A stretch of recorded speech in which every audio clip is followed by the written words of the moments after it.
Last time on MasterChef Canada, it was unhappy hour in the kitchen. This challenge is driving me to drink. As a cocktail-themed elimination challenge You can't serve a dish like this the way it looks. ended in a farewell toast to April Lee. Tonight, the top 4 home cooks hit the road. Do I have to drive? I am not a good driver. Finding inspiration at a world-class market Brisket. Do you have brisket? for a high-stakes challenge. Never take this kind of risk normally. I'm gonna win. I'm gonna take it all.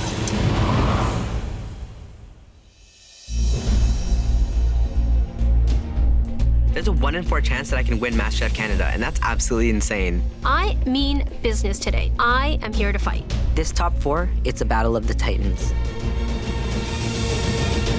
Welcome back to the MasterChef Canada kitchen. You are the final 4, and you all have your sights on the ultimate prize, the MasterChef Canada title. To walk away with a trophy and $100,000, you'll need to prove that you deserve it more than any other home cook here. And to do that, you need to be inspired. And that's what today's challenge is all about. Inspiration. And what better place to look for inspiration than the MasterChef Canada pantry? Today, it's stocked with something extra special. Are you ready to be inspired? Yes, Chef! Your time in the pantry starts now!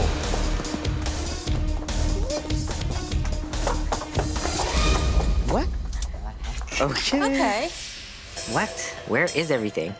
The empty pantry makes me really nervous. I don't like surprises. As you can see, the pantry is empty.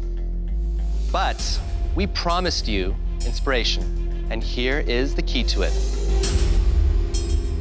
Oh. Car keys. What is going on here? Do I have to drive? I am not a good driver. Today, you're going to drive to Toronto's St. Lawrence Market. Oh my God! That's so fun! Widely recognized as the best farmers market in the world. Awesome. I love going to the St. Lawrence Market. Anyone who loves to cook, it's their paradise. Before you leave, we want to provide you with even more inspiration. And Alvin and Michael will show you what that is back in the MasterChef Canada kitchen. So many surprises. So many surprises. Oh my God. Mary, here to inspire you is your mother Myra, your boyfriend Aaron, and your Aunt Joni. Mary. Oh my gosh. Oh my God. I'm so happy to see my mom. I miss her. Hi, Mom. Oh my God! Matthew, all the way from Calgary, your mother Arlene, your father Michael, and from BC, your partner Stephen. My family's in the MasterChef Canada kitchen. Seeing my mom, I instantly cry because she's crying, and I know how proud of me she is. Even my dad's crying, and my dad never cries. Veronica, all the way from Hong Kong, your father Alan, your mother Lily, and from Vancouver, your sister Alethea. My mom has been an inspiration for me in the kitchen. I've had many challenges where I hear my mom's voice. But my dad's just a real inspiration to me in life. He's taught me about how to just be a person. Yes. Jeremy, from Winnipeg, your sister Jennifer, and your nieces Gianna and Sophia. Without my sister's family taking me in after the fire, I would be homeless. So I can only repay my sister by being a good uncle and being a good brother to her. So, home cooks, is this inspiring? Yes. Very inspiring. Myra, Yes. are you surprised that Mary's made it all the way to the top 4? I just think it speaks to her tenacity and her skill and her creativity and her passion for food and how it shows love. Alan, I heard that you had your ticket booked from Hong Kong because you were so sure that Veronica was going to be in the finale. That's right. Yeah, I have confidence in her. Lily, where did she get that drive from? From Daddy. Stephen, are you at all surprised to see Matthew in the top 4? No, I'm not surprised at all. I knew that he would be here, and I just can't wait to see him get to the finale. Gianna, Sophia, what is your favorite food that your uncle makes for you? Sushi. Sushi. Sushi. Not only will your families help inspire the dishes that you're going to create today, they will also help you shop for them. Awesome. They will travel with you to the St. Lawrence Market, help you select the ingredients you need to make us a beautifully composed entree. Time to get into your cars and hit the road. The home cooks now head to the St. Lawrence Market where, with their family's help, they'll decide on a dish that showcases their culture and background. We're working with noodles, Daddy. What kind of meat do you think I should use? Beef. Beef. If you love food and you want to learn about food, you go to the St. Lawrence Market. This is so awesome. We haven't been shopping as a family for ages. Look at all this stuff. Look at all that. There are so many things to look at, so many different types of meats and vegetables. Brisket. Do you have brisket? I have not been shopping with my family since high school. My mom is very good at picking up produce. So, Mom, I really love your adobo, and I think I'm gonna elevate it. I'm gonna make a quail adobo. My mom has actually never even tried my food. Don't forget the rice. Yes, we have to have rice. I want to show them my version of Filipino food. I think I'm gonna do a take on the family vacations when Nana lived down in South Carolina, like chicken and waffles almost. Oh, we always had them on the drive down. Right? We love breakfast for dinner in my house. Okay, guys, what do you think if I make your favorite, kare-kare? Yeah. Yeah? Kare-kare is an oxtail stewed in peanut butter with Chinese eggplant and bok choy. We need ginger, we need hot chilies. I need lemon. Kale. Lemon's back there, go! My boyfriend Aaron has lost a little bit of weight. He's literally been eating carrots since I've been gone. I think we got everything we need, guys. Yay! Thanks for your help! I love cooking for my nieces. I definitely needed this morale boost. I'm gonna use it to get to the end.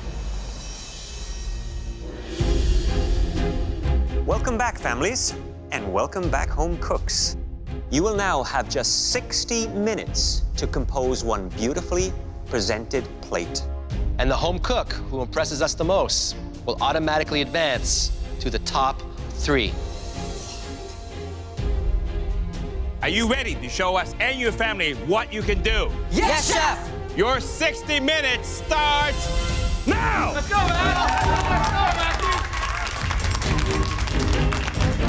I really want to show my family everything that I've learned and how far I've come in terms of a cook and as well as a person. I'm making Taiwanese-style brisket with hand-pulled noodles and vegetables.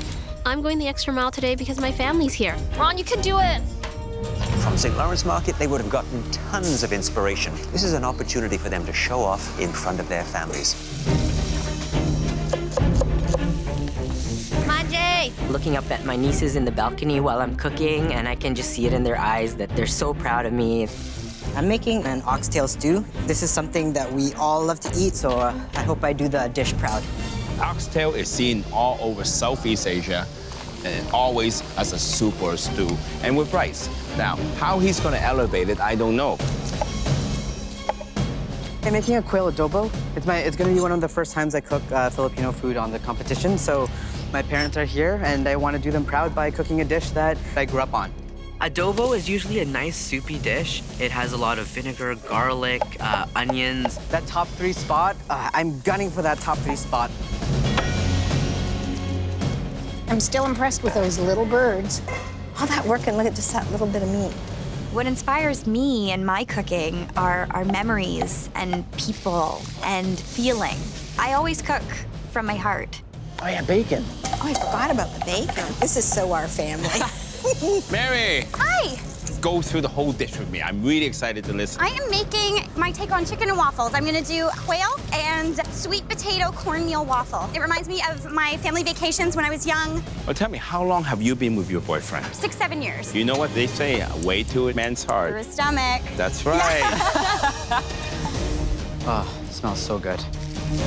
Baby birds. Quail is a delicious gamey poultry. Very similar to chicken, but it's very, very delicate and very easy to overcook. Good thing we have pressure cookers in this kitchen, because without a pressure cooker, you would never be able to achieve the oxtail or the brisket in 60 minutes. 25 minutes. You have 25 minutes left. My dad is very worried about the brisket. He thinks brisket is a bad idea. It takes a very long time to cook. So I really want to check on it. Oh, Oh no, Veronica pulled her brisket out and it's still raw in the middle. Shoot. It's completely raw. It's got to go back into the pressure cooker. Has to. Put it back in and let it go and hope it works. Hi there, Matthew. Hi there, Chef. This is the first time you've made a Filipino-based dish for us in this competition. This is about showing you guys our progression, and this is something I grew up on. Arlene, how do you think it's looking from up there? It's looking great, actually. I'm so happy. That's fantastic. It's smelling delicious from down here. I'm hungry. Well, good luck with that. Great, thank you, Chef. Matthew. It'll be beautiful, Chef.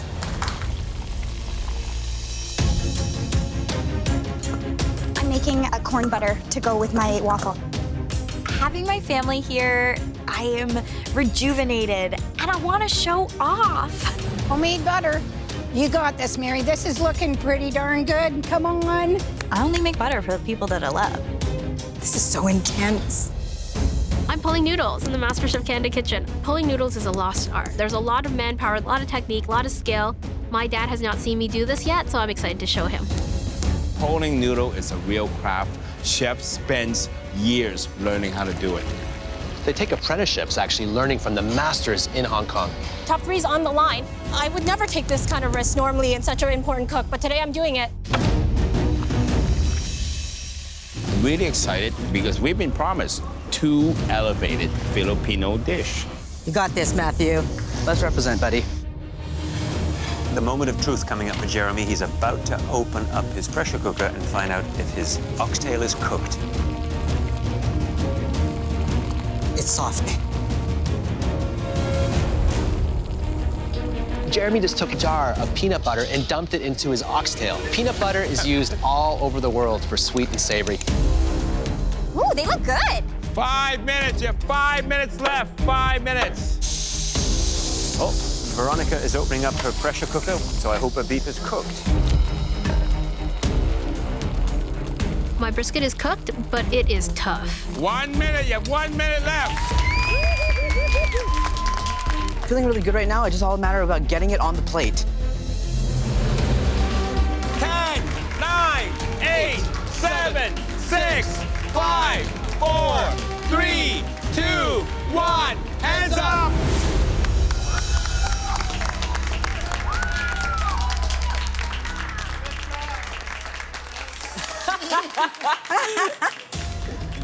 My mom's cooked this for me since I was a kid, so just knowing that she's watching me really hits in the heart. We can't wait to taste the dishes that your families have inspired. Matthew, you're up. This is the first time that I'm showing my culture in this kitchen, and I'm very proud.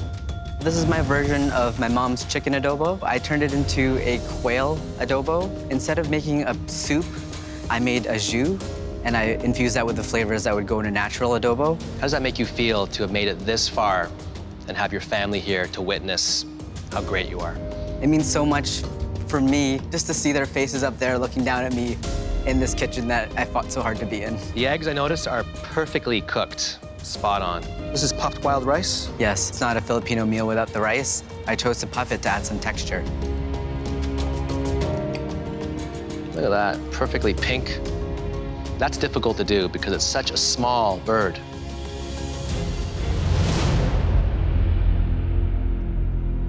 You might have single-handedly redefined Filipino cuisine in this dish. Wow. You might be onto something. Hey there, Matthew. Hi, Chef.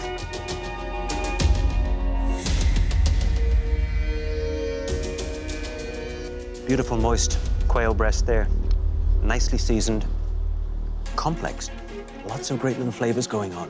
A touch of heat. Just super savory and wonderful to look at.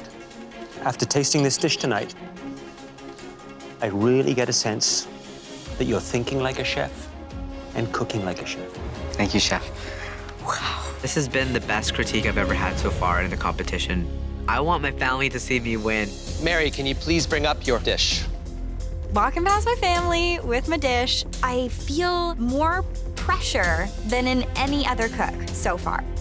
I made cornmeal sweet potato waffles with seared quail breast, and underneath is just a bed of creamed spinach. It's reminiscent of chicken and waffle, but a little fancier.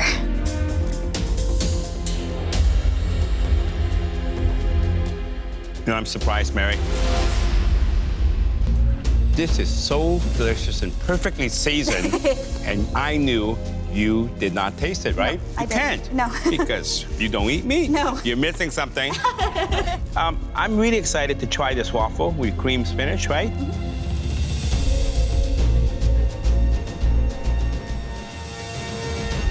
Wow! All the flavors, texture comes together. Beautiful. Thank you. Perfect, delicious family meal, except the butter. You know why? Why? Because it's so delicious and there's so little of it. You're a lucky bunch up there.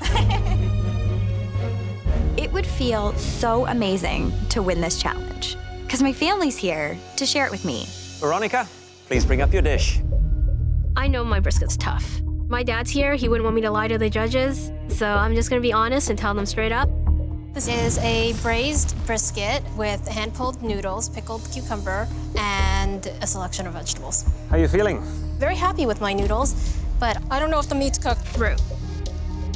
Brisket. It is an inexpensive cut that is so delicious when cooked in a very moist method.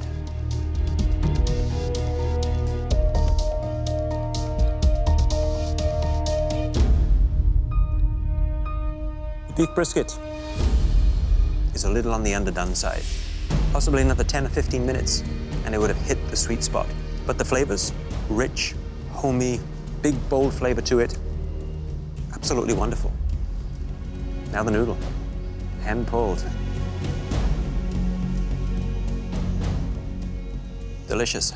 Good density, a nice toothiness to it, an elevated family meal. Thank you, Chef. Well done. Thank you. I know my family's happy. I feel good. Jeremy, please bring up your plate. I'm taking a risk with this dish, but I want to share my culture with Canada. It's an elevated take on a traditional dish called kare kare, oxtail stewed with peanut butter. Typically, it's served with a bowl of rice. I can see why this makes a great family dish. Yeah, I'm pretty proud. Oxtail in 60 minutes, that's tough. I knew, but I wanted to go for it and take the risk. Peanut butter, shrimp paste, Yep. and the rice cake, that's a nice touch because the Chinese say, if we don't eat rice, it's not a meal. Same with Filipino culture, we eat rice with everything. It's delicious. Thank you. I taste all the different textures, the smokiness, the different flavors. Everything seems to come together. You know, at first I saw the peanut butter, you know, it would have been a bit bland, but you know, with the saltiness from the fish sauce, it's just right, the seasoning. I think it just needs a little bit more kick. Okay. You know, a bit of a spice. Perfect family meal. Thank you.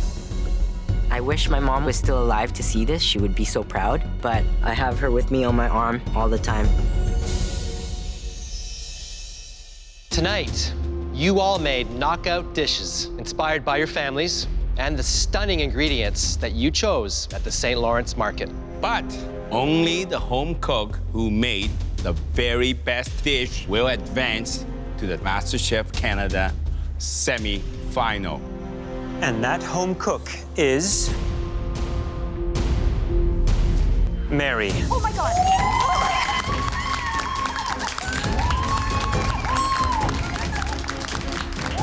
Congratulations, Mary. You have just advanced into the top 3 of MasterChef Canada.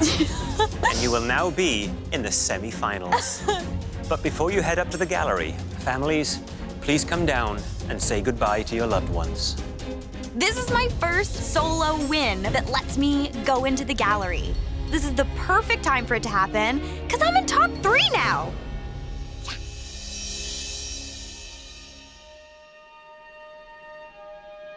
We know each one of you is dying to be up there in the gallery. And that's why you have to nail this next pressure test. The ingredient that will determine your fate in this challenge is a delicious saltwater treat.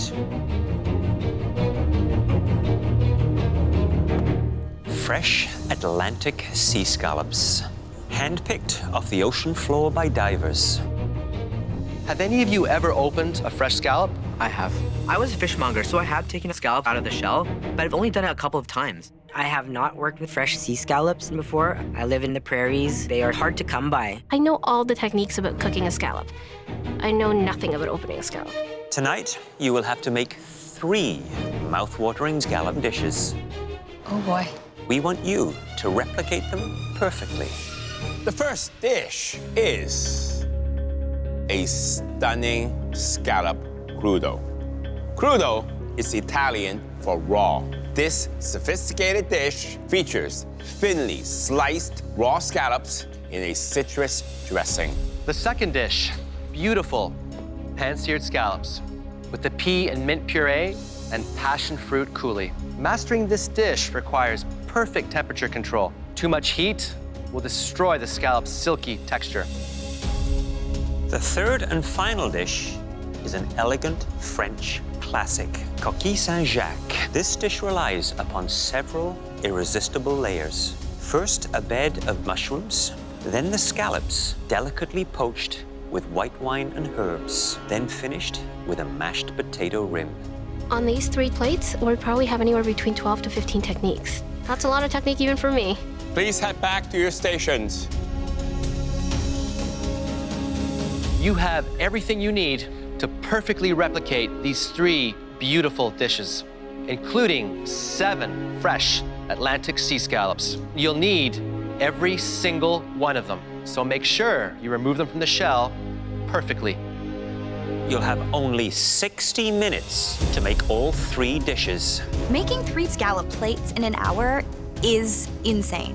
I am so happy I am up here. The 2 home cooks who do best in this pressure test will join Mary in the MasterChef Canada semi-finals. I really want to be in the top 3. I see Mary there. I have no problem battling her in the end, and I just need to get up there with her to do it.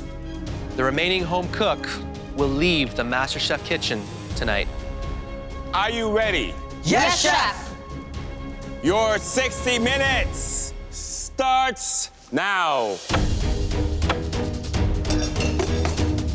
This is one of the toughest challenges. 3 difficult dishes, all in 60 minutes.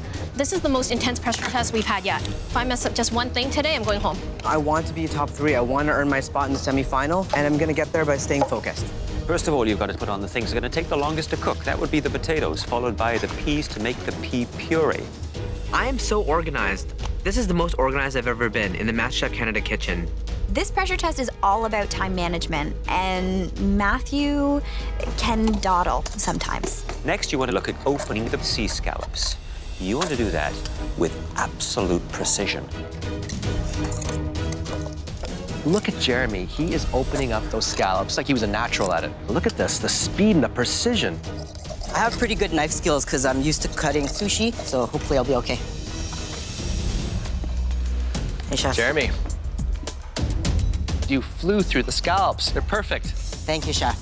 But maybe you neglected the other ingredients that take a lot more time to cook than scallops. I know the potatoes will be good because I cut them really small. My peas are going, so I think I'm still okay on time. And I hope it pays off for you. Thank you, Chef.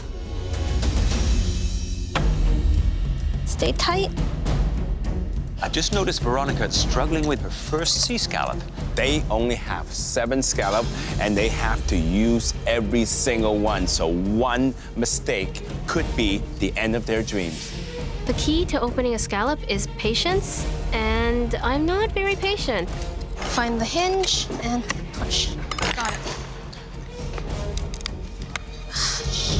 I accidentally sliced through that first scallop. There's a good 1/4 inch attached to the shell. Fail. This is gonna be a problem. Veronica, how you doing? What happened here? I lost a bit that was stuck to the shell on the first one, but I'm gonna make sure that I stay really close to that wall from this point on. Practice with this. Look, watch. Clean strokes. That's the technique. Understood, Chef. Okay? That's all I can do. Thank you. Come on. Clean stroke. Oh, so much better. Back on track. Those scallops took me a little bit longer than I would want, but I'm feeling much better. Everything seems to be coming together now, and I think I got this. 30 minutes. You have 30 minutes left. A true competitor is going to go home today. I have to bring my A game or else I will be going home. Hi there, Matthew. So you're the last one to open and clean your sea scallops. Is that a part of your strategy? Yes, chef. I want to make sure that they're as fresh as I can to serve for you guys. Scallops are probably one of my favorite things to cook. I have to do them justice today. Which of these 3 dishes will you find the most challenging? Probably the St. Jacques. I've never cooked it before. There's so much different flavor and technique in just that one dish. So I think I'm gonna have the most trouble with that one. Carry on, Matthew. Look forward to seeing the dishes. Thank you, chef. At this point in time, the home cook should really start slicing the scallops with the coquille Saint-Jacques. Time is running out, and I need to get the coquille Saint-Jacques in the oven. Then what I think they should be doing is taking a small pot, adding some beautiful fresh herbs to it with a white wine and poaching those sea scallops to perfection, sauteing the mushrooms, making a light, fluffy potato puree, producing a beautiful gratinade finish so it's golden brown on top and totally delicious. Next, there is the crudo, where it's all about adding delicate flavors without cooking the sea scallop. You have to use a super sharp knife and make sure every one of those slices count perfectly. Jeremy's doing a beautiful job slicing through those scallops for his crudo. And he looks so comfortable doing it, too. I'm feeling the pressure, but it's got me laser focused, and I'm going through these scallops like nobody's business. Veronica, on the other hand, looks like she's sawing through them. I don't want to see jagged edges. Right. The knife less drag. I try to just cut straight down, and I have smushed my scallop. Okay, I'm just gonna leave it. Next, you want to make the pea puree.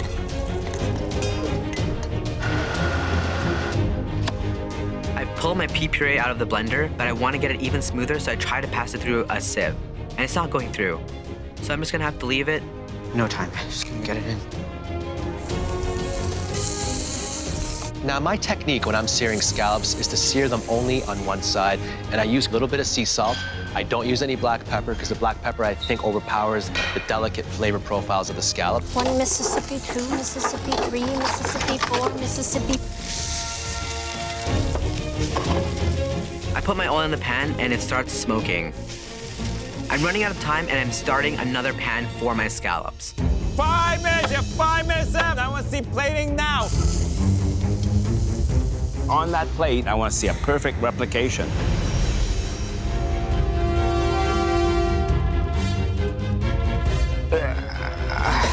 Look at Matthew. He just dumped all his pea puree into the sink with less than 2 minutes left. I want to yell at Matthew.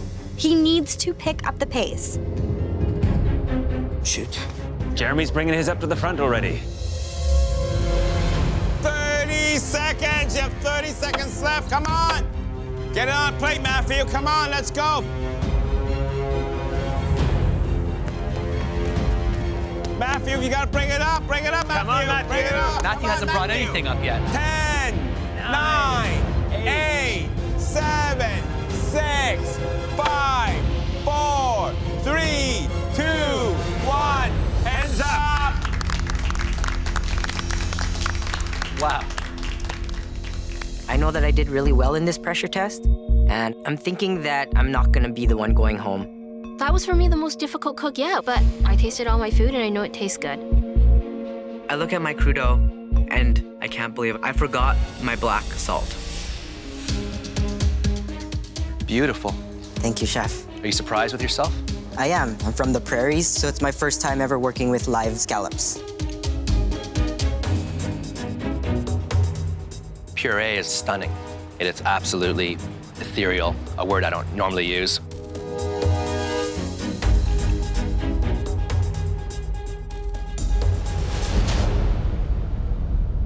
I wish this wasn't just a tasting and I could actually eat the whole plate because it's delicious. Thank you. You just nailed that. Yes. Hi, Jeremy. Chef Alvin. Well, I can tell you, this is beautifully sliced, nice and thin. You can see the shadow of the knife through that. Every single scallop is beautifully cut. You can see they're perfectly round. Good work there. Crudo. Everybody thinks this is simple, but it's like a tightrope. Nothing should overpower each other.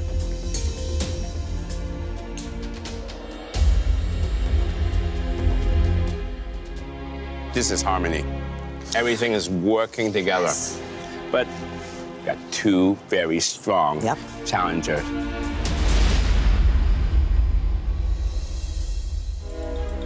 So the The coquille Saint-Jacques. Have you ever had that dish in a restaurant? No, I've never even heard of it till today. You have a nice, even gratin over the sea scallop and the sauce on the mushroom portion. A little darker on the potatoes might have helped the cause a touch.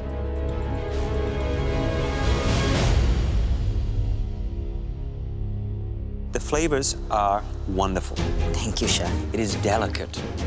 The sauce is there, it adds nice moisture. Could have done with just a touch more salt, but it's a very good showing. Thank you, Well chef. done. Thank you. I'm terrified of Jeremy's beautiful plates because I'm pretty sure he's gonna be in the top 3. And that means I'm gonna have to compete with this noob Jeremy. This is not your best work, this dish right here. This looks a little bit like you rushed through it. Did you strain your pea puree? I did not. I didn't get a chance to, I chef. can tell. It's very rough. Yes, chef. This dish is all about finesse. I know, chef.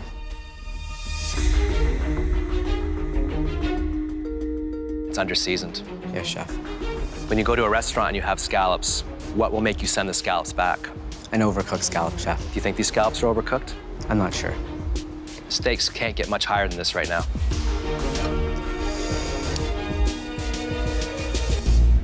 Perfectly cooked. Oh my God.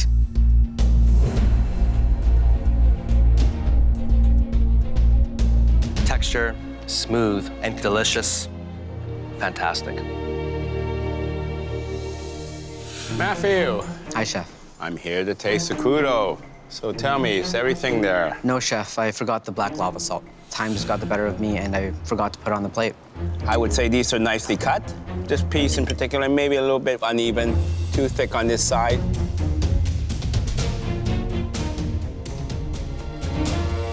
Well, it is under-seasoned, lacks that kick from the salt. It's a very, very crucial mistake at this stage of the game. I hope it doesn't cost you. Hi there, Matthew. Hi, chef. Beautiful little gratin on top. Nice big chunks of sea scallop. I see the mushroom, a bit of the juicy sauce at the bottom.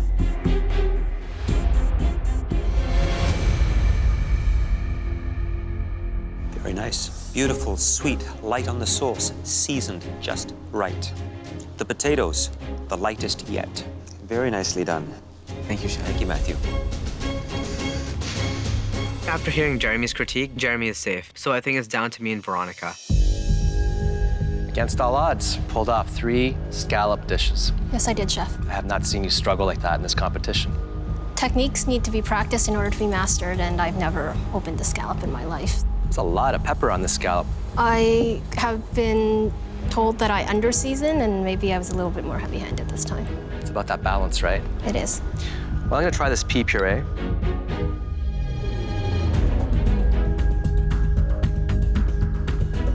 It's delicious. Thank you, chef. It's very smooth. The mint comes through. It's not overpowering. But obviously, this is a scallop challenge, so it's about these scallops.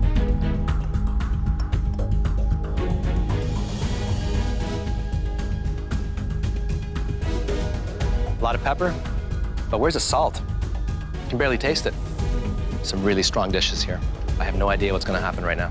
Thank you, chef.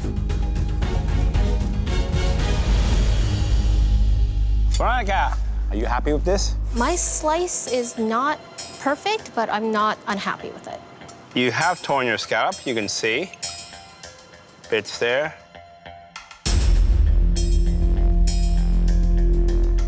I must say, it definitely tastes good. Thank you, chef. I think you got all the harmonies together. Seasoning, the vinegar, the sugar, absolutely perfect. So this dish, to me, it's a great dish. I hope these little tears is not gonna stop you from getting on to the top 3. I hope not either. Thank you, chef. Hi there, Veronica. Hello, chef. I think you've managed to get a nice little gratin on the potato, plus a little on top of the actual scallop itself. Let's taste it.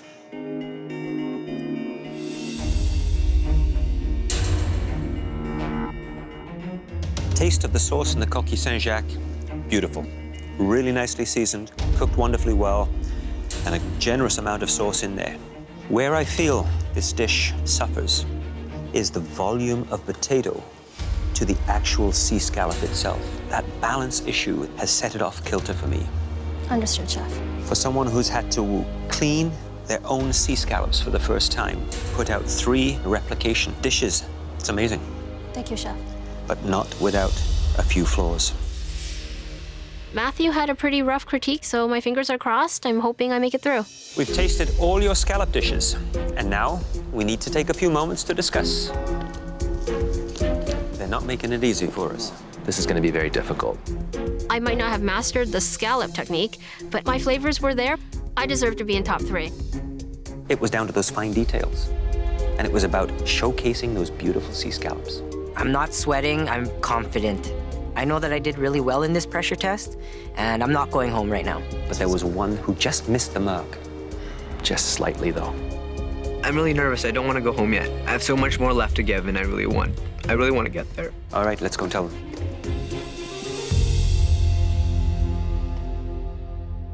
Replicating 3 dishes in just 1 hour is an astonishing feat, especially when it involves opening and cleaning 7 fresh Atlantic sea scallops. All of you impressed us, but one home cook absolutely crushed this challenge. And that home cook was Jeremy. Yes! Good work, Jeremy. Good luck. Congratulations. Congratulations, Jeremy. Thank you. Tonight, we saw what you're really capable of.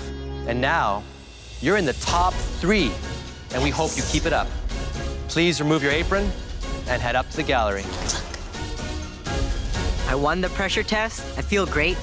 Nothing can stop me now but myself, and I'm just gonna keep getting better. Matthew, you forgot one of the most important tools in a chef's arsenal, salt. And as a result, your flavors fell a little flat.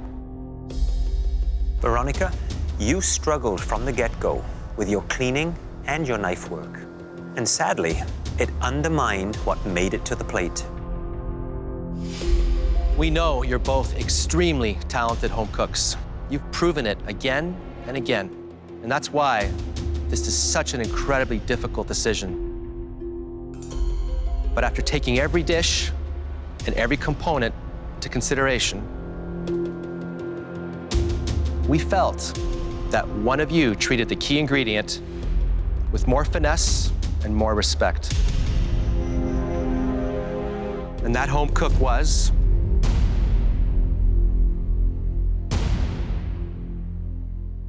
Matthew. Congratulations. You did so great. You're awesome. Matthew, you are now in the top 3. Remove your apron and head up to the gallery. Wow. Thank you, chefs. Being in the top 3 is absolutely huge, and I'm ready to take it all the way to the end. Veronica, you came into this kitchen with undeniable intelligence and skill.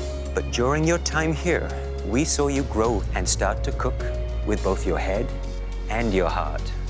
Your dream is to become a Michelin inspector, and no one here has any doubt that you'll make that happen. Please come up and say goodbye. Coming here, I have accomplished things that were beyond my wildest dreams. I made friends, I learned new things, and I showcased my culture, everything that I represent. The Japanese egg takes a high degree of skill. You did a great job. Thank you, Chef. I feel good about that. Extraordinary presentation, extraordinary technique. I can't find anything to fault on this. I'm so unfamiliar with happy tears, but I'm just so happy that I did everything I wanted to do here. I took big risks, I got big rewards, and I've learned to cook from my heart. Best wishes, guys.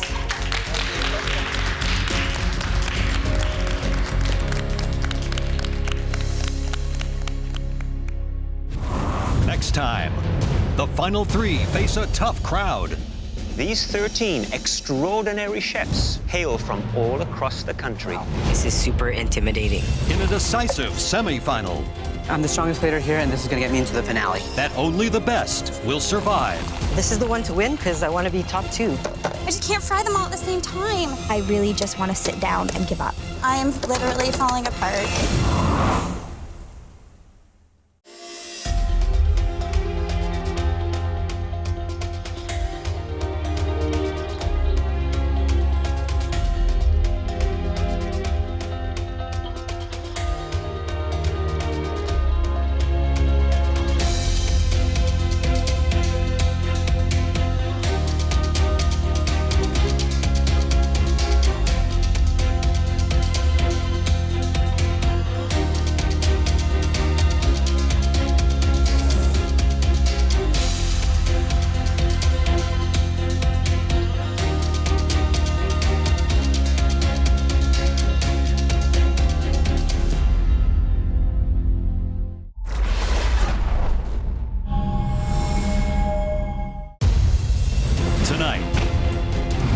3, Mary, Jeremy, and Matthew. Battle it out for a spot in the MasterChef Canada finale. I just can't fry them all at the same time. I really just want to sit down and give up.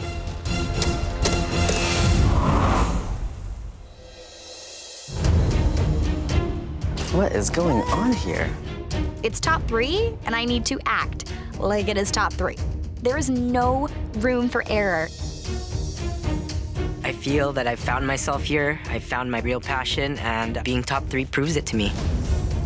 Winning this competition will give me the freedom to pursue my food dream of owning modern restaurants. I know that my passion is cooking. I love it.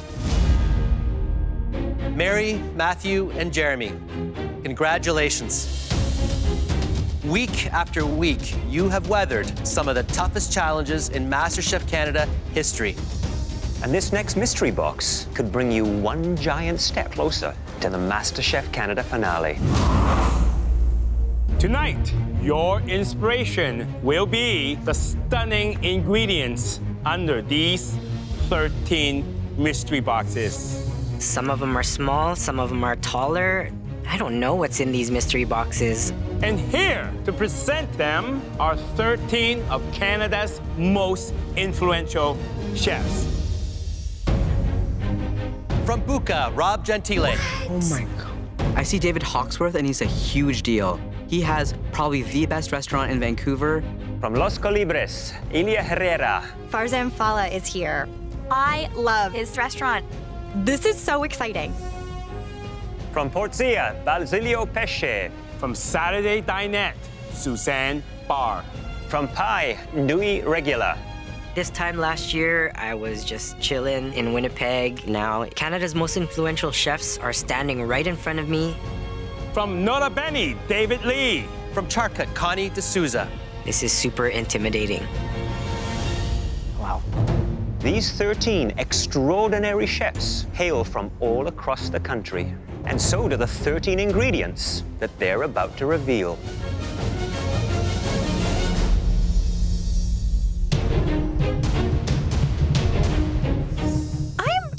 I'm confused. These ingredients look quite familiar. If you're thinking these ingredients look familiar, you're right.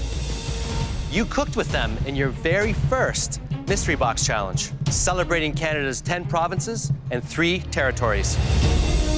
Since then, you have experienced an amazing culinary journey, and we want your dishes tonight to reflect how far you have come.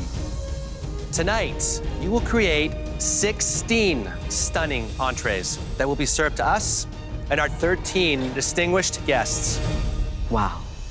You will have just 90 minutes to plan, prep, and present your 16 plates.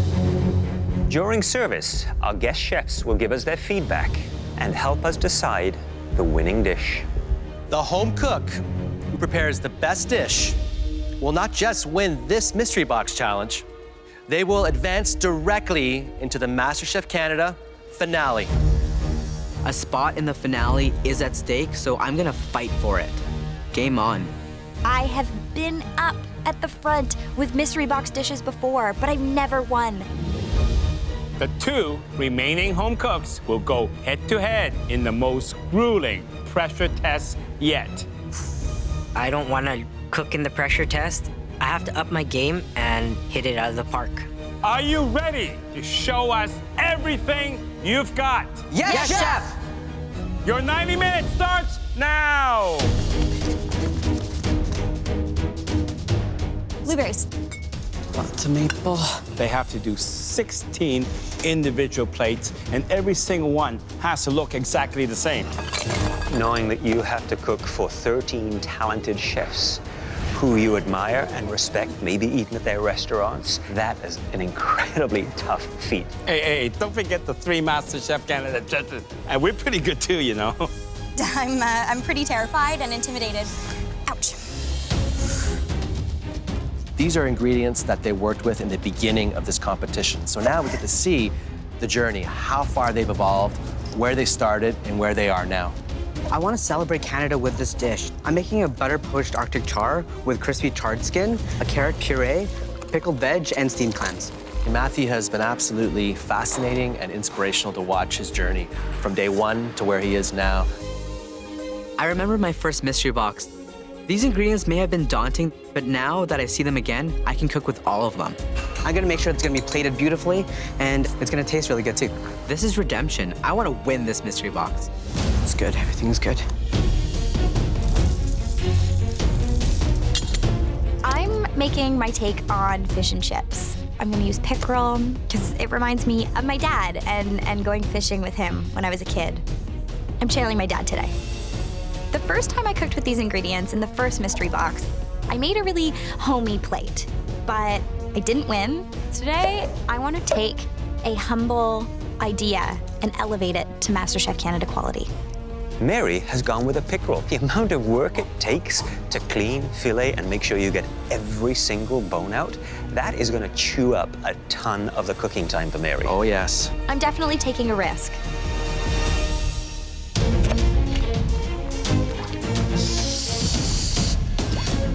I hope my dish impresses them. I'm making a steamed clams with potato and green lentil gnocchi. I want to show the judges how far I've come. Looking back at my first mystery box dish, there was a lot of things wrong with that dish. I would strain my sauce, I would portion my char. Throughout this competition, he is growing from simple to refined. This is the one to win because I want to be top 2.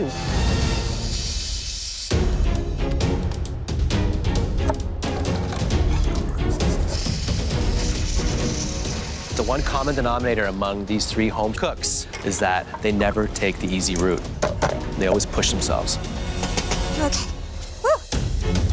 Matthew. Hi, Chef. Top 3, top 3. Top 3, it's an amazing feeling, Chef. How does this dish show us your journey? I'm gonna show off all the techniques that I've learned. I'm gonna butter poach char.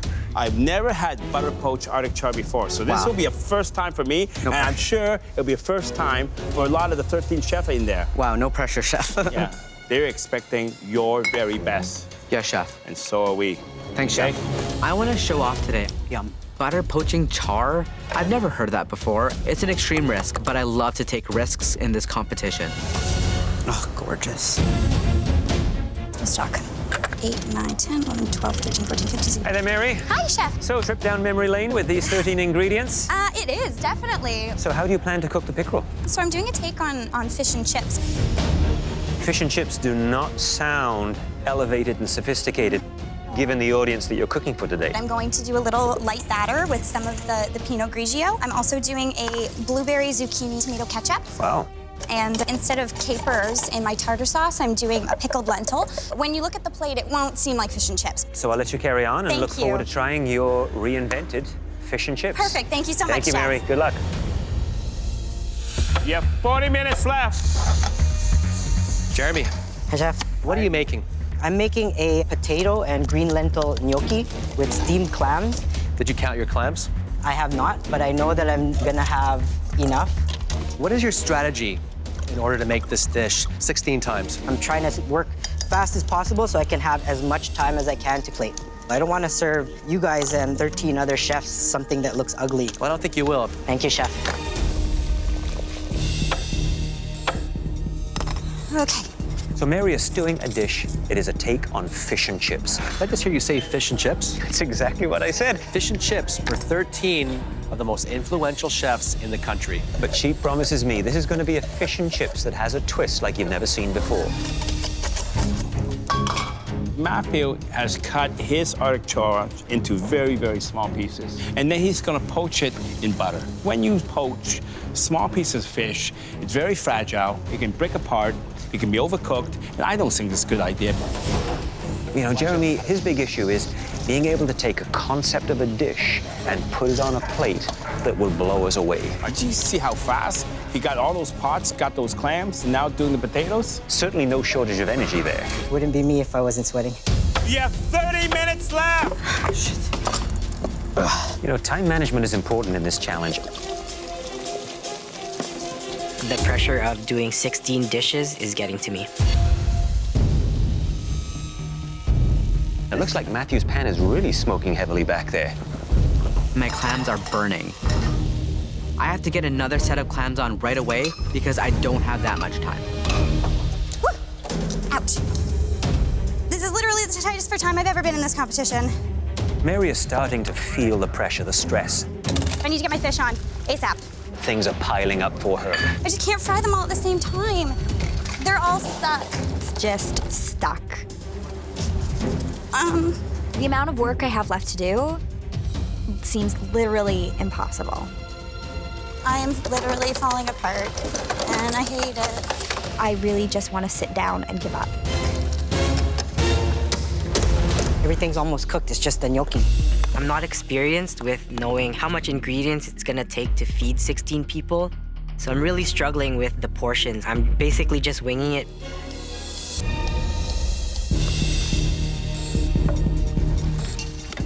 One of my biggest flaws is wanting everything to go perfectly. I just need to keep telling myself nothing's gonna go perfectly. And I just need to get these plates done. Yeah. 15 minutes! You should be plating soon! I only have 15 minutes left, and that's less than a minute per plate. But I'm gonna get everything on the plate if it's the end of me. Oh, I'm so sweaty. I'm really worried. I don't have time. Look at those plates from Matthew. Absolutely stunning. He's got it all figured out. Look, one piece at a time. He's going down the line, 16 plates. I'm the strongest plater here, and this is gonna get me into the finale. Yeah, she needs to hustle. She is really up against the clock here. You have 5 minutes left! They're all feeling the pressure. You can see it in their face. Oh, yeah. You know, I'm really worried about Jeremy's gnocchi. It doesn't look like it's going to be enough for 16 portions. Not gonna have enough. Fuck. 1 minute! The server will be picking up the plates. There's something about Mary. Well, she won't give up. Look at Jeremy. The servers are ready to pick up Jeremy's plate, and he's not ready to go.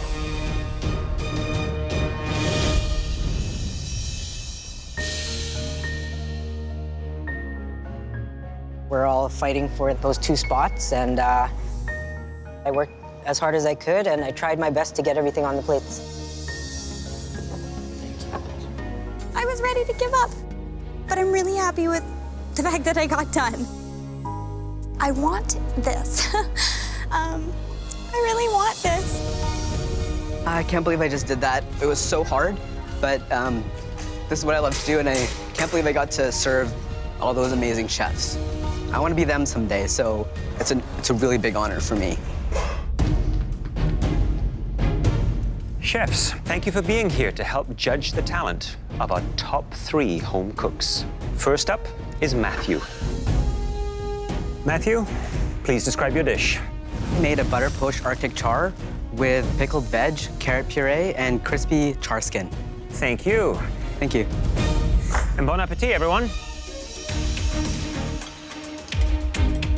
I tell you, beautiful presentation, nice use of space. This is one of his best presented dishes. Let me correct you. This is the best one he's presented. This looks beautiful. Beautiful little ribbons of zucchini. Nice to see he has a crispy char skin there, which will add a nice crunch to it. Yes. Elia, what are your thoughts on Matthew's dish, please? I love the presentation. It's very clean and it has lots of harmony. The pickles, I really fell in love with the pickles. Chef John Horn, tell us your opinion of this creation. I think Matthew did a very great job on this dish. I know Arctic char is a very hard fish to cook. It can go one way or the other very quickly on you. I thought the clams were beautifully cooked. The balance on the plate with the acidity was very, very nice. Marc-Olivier, could you share your thoughts with us on Matthew's dish? The sweetness of the fish is really good. I did think it was missing a bit of seasoning, and the fish was a little dry, but overall, it's a pretty good dish. Matthew was inspired by having all of you great chefs in this room. He did a really wonderful job. Big, bright flavors. The presentation was very, very close to what you would see in a high-end restaurant. Next up is Mary. Mary, please describe your dish. I did my take on fish and chips. Underneath, I did a tartar sauce, and I did a tomato blueberry ketchup for you. Thank you very much, Mary. Thanks so much. Enjoy. You're excited for this one. Beautiful looking plates.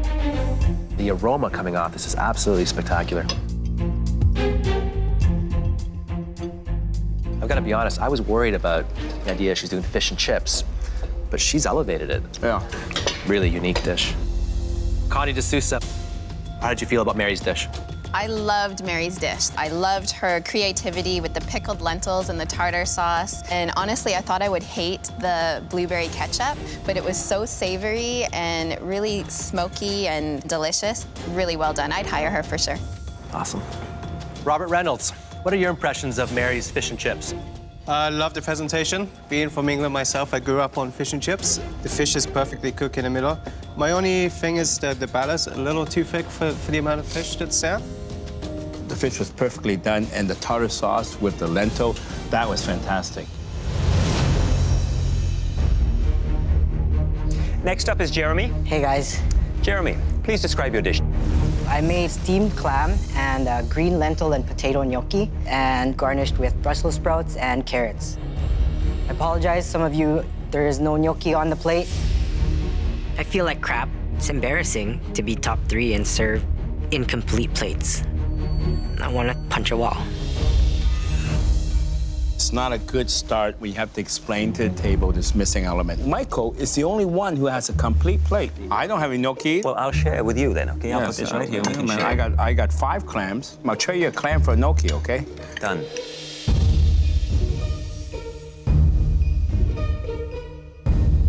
These clams are perfectly cooked. Spectacular. I agree, the clams are cooked really nicely. Yeah, I mean, it's gorgeous. Oh, look at that. Yeah. Chef Rob, you're the Italian restaurant owner. Chef. So what do you think of the gnocchi? Well, I think Jeremy definitely made a solid effort here with this dish. The clams are cooked perfectly. The seasoning is bang on, but the gnocchi element didn't tie in. It was a solid effort, but, you know, just not quite perfect at the end. I actually think he's taken the concept of a dish that is very difficult to present and been able to elevate it. So I thought he did an amazing job. David Hawksworth, what are your thoughts on Jeremy's dish? Jeremy had the right idea. You know, this is a pretty intimidating table here, but I think a little too ambitious with that gnocchi. Jeff Hopgood, were you surprised by the abilities that these home cooks possess? I am surprised, and my hat's off to all of them. This is a big challenge, and they all succeeded in their own way. Chefs, I can't begin to thank you enough for your assistance and helping us come up with what is going to be a tough decision. The stakes are sky high. Who is going straight to the finale?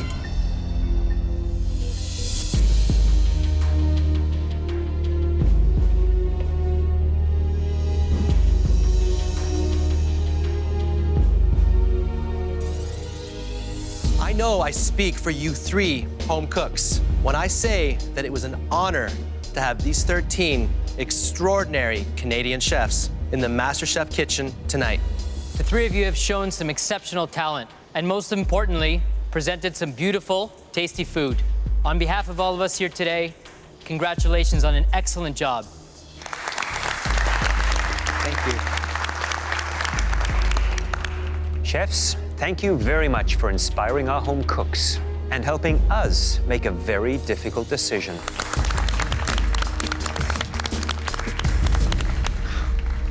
Mary, Jeremy, and Matthew, please come up to the front. I want a spot in the finale so bad, but I know that I didn't cook on par today. The 16 dishes that you created tonight demonstrated your incredible growth during this competition. But as you know, only one home cook can win this Mystery Box Challenge and advance directly to the MasterChef Canada finale. I really want it to be me. I want to see my name on a chef's jacket. Choosing that home cook was a very tough decision. But after weighing every element on your plates, one dish stood out. I am so close. I'm really hoping that my dish edged them out. And that dish was made by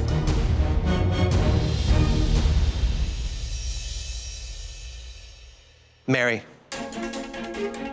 Oh my gosh.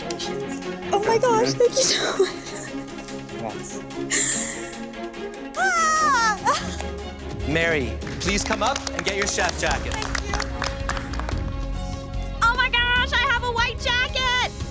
think I'm dreaming, but I don't want to wake up because it's the best thing ever. Congratulations. Thank you so much. Amazing job. Thank you. Well done. Thank you so much. Mary, congratulations, an amazing job. Thank you so much, Chef. Please head on up to the gallery. Thank you so much. Thank you. Thank you. Good job, Mary. After everything that has happened, all of the blood and sweat and burns and tears, putting on that jacket just felt right. Good luck, guys. Thanks, Mary. Thank you. Matthew and Jeremy, you will now go head-to-head in the most high-stakes pressure test you'll have ever faced. It will determine whether you join Mary in the finale or leave the MasterChef Canada kitchen tonight. Please put on these black aprons. The finale means everything to me, so I do not want to falter in the last hurdle. It's crazy to say, but I actually love the pressure tests because every time I put on that black apron, I win. The 3 dishes we're about to show you have 3 things in common. Each one is extremely difficult. Each one is citrus infused. And each one could potentially pave or block your path to the MasterChef Canada finale. The first is a beautiful white chocolate ganache with cake croutons. Each element, the ganache, the ice cream, and the caramelized white chocolate, involves a difficult, complex technique. Next up, a refreshing lime choux with a crunchy coconut sablé. It's filled with lime mousse, lime meringue, and a sweet avocado puree. The third and final dish, a matcha green tea tart filled with a yuzu and lemon curd, topped with meringue, sesame snaps, finger limes, and gold leaf. Each one of these desserts is extremely difficult to master. And we want you to replicate all 3 of them in just 90 minutes. Oh my gosh, I am so happy that I'm up in the gallery. This pressure test is nuts. Please come up and sample. There are so many components that go into each of these desserts. But it looks simple, but it's very complex. They're the most beautiful desserts I've ever seen. Every single component seems to have a special place and everything seems to make sense. Delicious. Please go to your stations. Good luck, man. Good luck, guys. Thank you. I respect Matthew so much, but it's about the finale. I gotta take him out. Jeremy is going home. There's nothing gonna stop me from getting my spot in the finale. At your stations, you will find everything you need to recreate these stunning desserts, including top-of-the-line Miele appliances. Are you ready? Cook your way to the MasterChef Canada finale? Yes, Chef! Your 90 minutes starts now! Go, guys. It's 25 components that has to be baked, cooled, cooked. I certainly would not like to do this in 90 minutes. I think a professional pastry chef would struggle to do this. I'm gonna be working super intense today, as fast as I can, and just get everything on the go. I wanna compete against Mary so bad in the finale.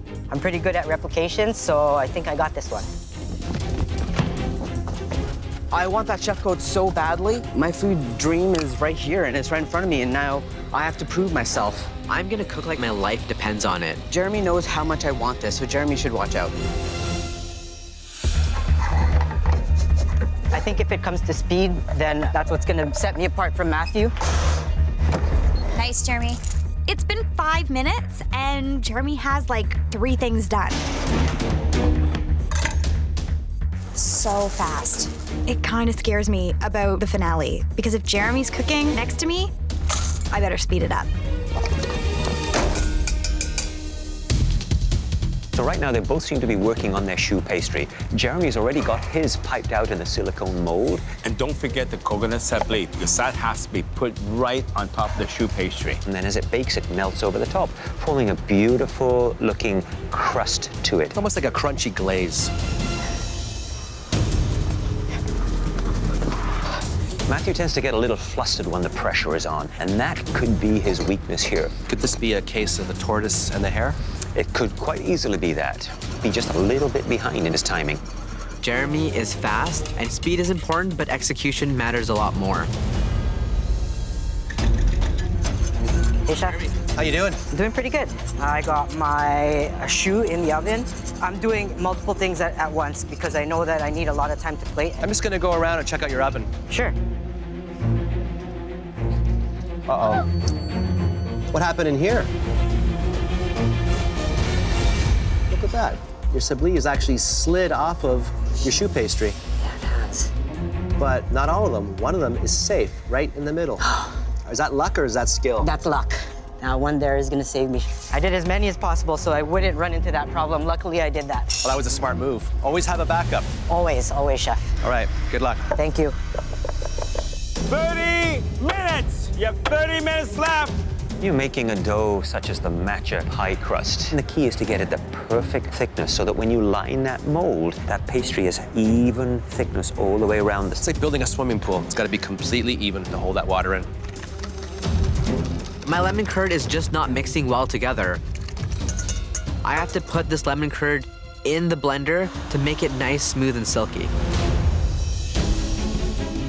Matthew and Jeremy have taken two different approaches when it comes to the curd for the matcha tart. Jeremy, he's cooled his down, so therefore it's thickened up to the perfect consistency. Whereas Matthew decided to fill his whilst his was still warm, very liquidy.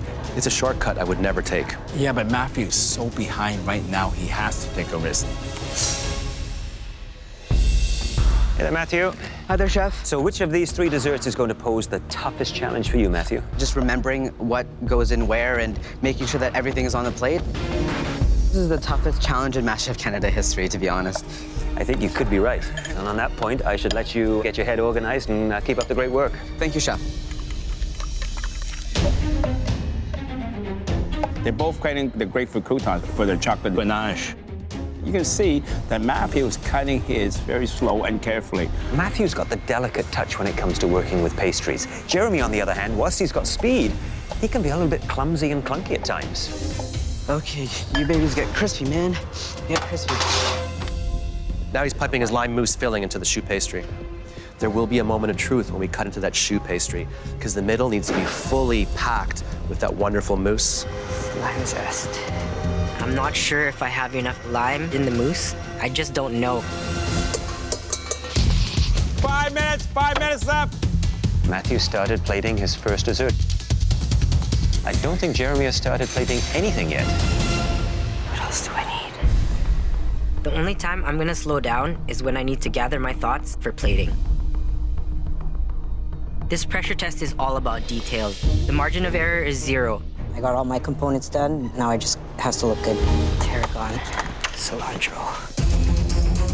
Matthew is actually pulling ahead. This is a classic tortoise and hare. Geez, Matthew.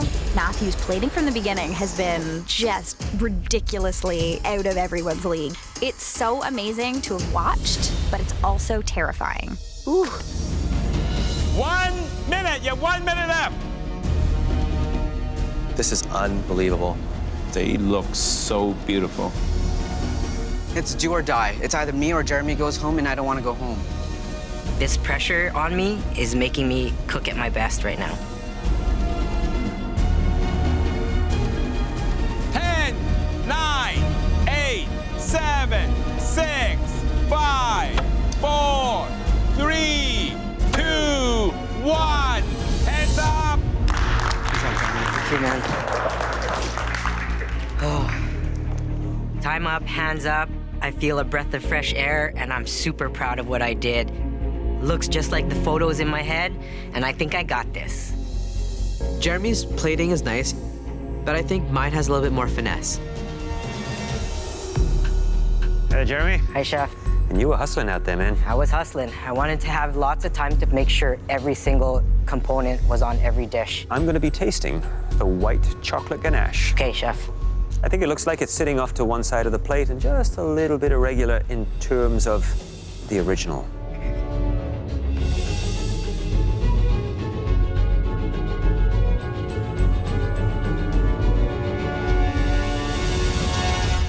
The white chocolate ganache,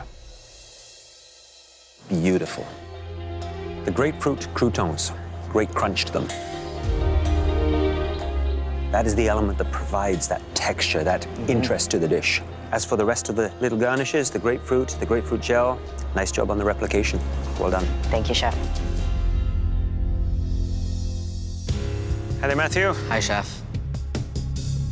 At first glance, your plating is more centralized in the plate, which I think is more true to the replication. But something's eating at you. Yeah. What is it? I'm missing the grapefruit loaf croutons. What happened? It was on the other side of my station, and I left it off, and I feel for you.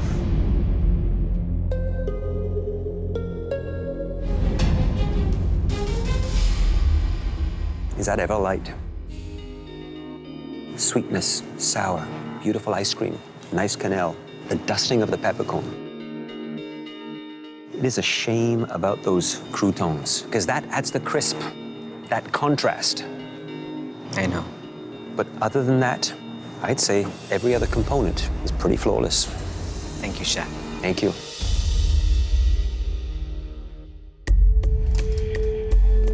Hi, chef.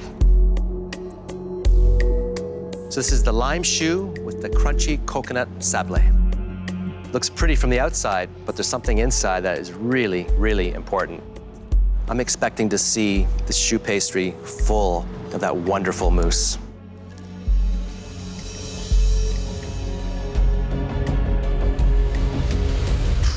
Man, hot damn. Look at that. My goodness. Wow.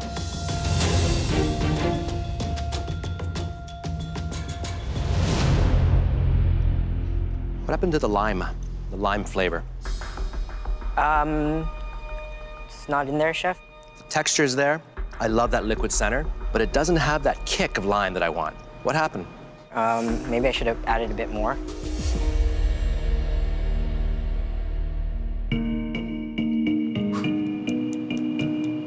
Nice crust. You can hear that?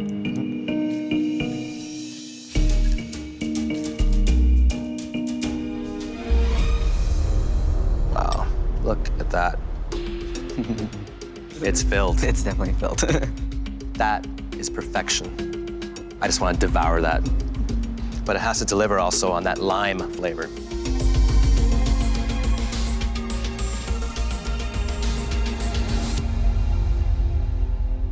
You delivered.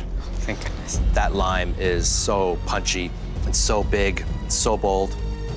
You know, Matthew, these dishes have to be beautiful, but they have to taste equally as good. And it did on this plate. You nailed it. Thank you. Thank you, chef.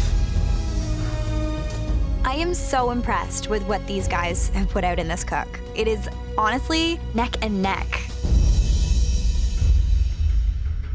This is the most complicated of all three. Let me check. Well, you got the gold leaf, you got the sesame snaps, you got the meringue, you got the fresh blackberries, and of course, the tart. So when I cut into this, it's not gonna look like a broken egg, is it? No, chef.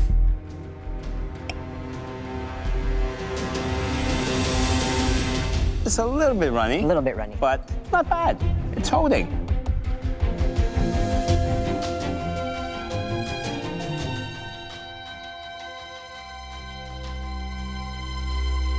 I tell you, beautiful replication, perfect balance of tart and sweet. Crispy on the outside, soft in the middle. Nice. That's exactly what I was looking for. Well done. Thank you. Matthew. Hi, Chef. Let me check. You got the finger lime, you got the meringue, you have the gold flakes, you have the fresh blackberries, and you have the sesame snaps, the matcha tart, of course. So when I cut this, should it hold? It should hold. Well, let me check.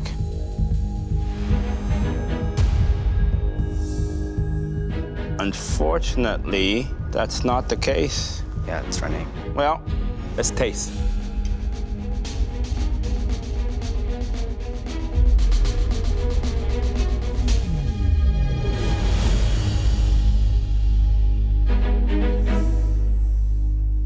It tastes good. The tart and the sweet, the balance, perfect. Taste is king, and you got it right. Thank you, Chef. We've tasted all your desserts, and now we have a very important decision to make. Wow, it was astonishing they got so much done in 90 minutes. To be eliminated so close to the finale would be heartbreaking.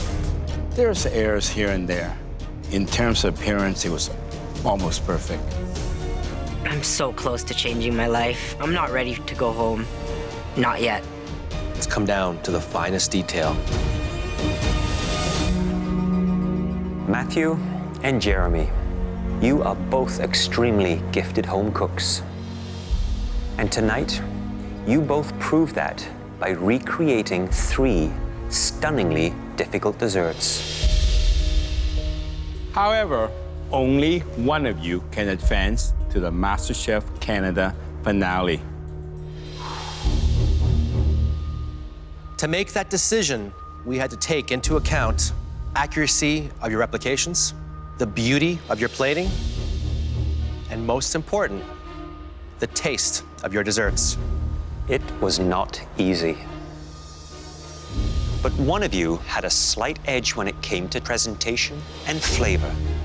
The home cook that made the best desserts and would face off against Mary in the MasterChef Canada finale is...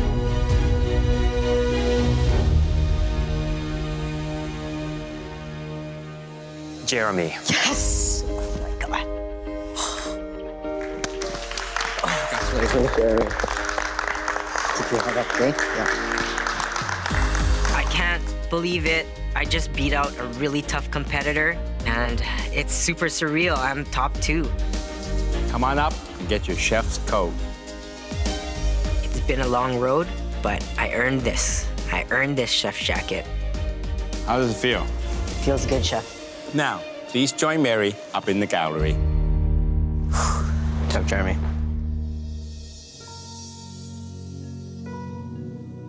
Matthew, this is not the outcome that you'd hoped for tonight. No.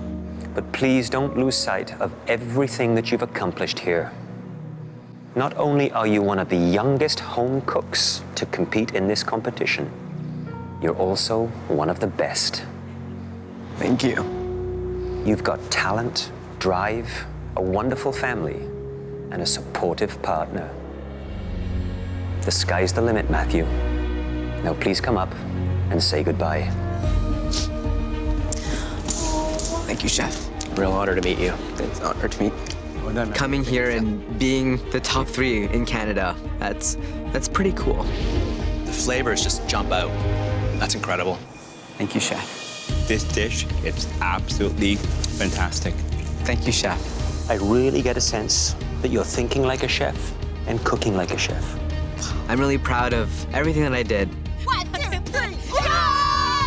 I found my purpose here on MasterChef Canada. The best dish tonight was Matthew. Oh my God! Matthew. Yes. Matthew. Oh my God. Taking off my apron feels like saying goodbye to my dreams, but I know this is just the beginning and I can't wait to see where I go.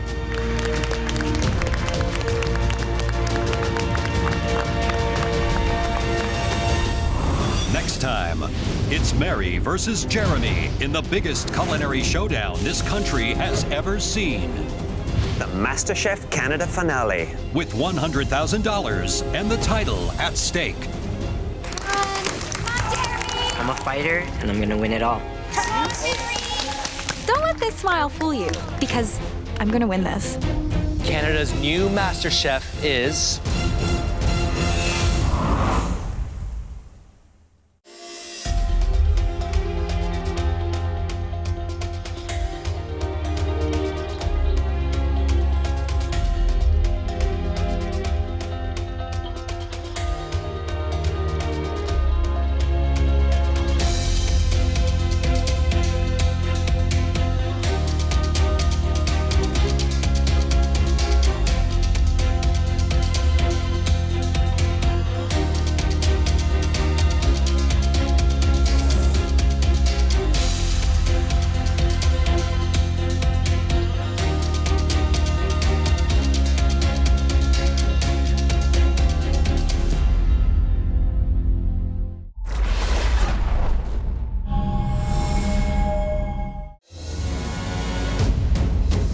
Tonight, the top 2 home cooks in Canada will face off in the most spectacular culinary showdown this country has ever seen.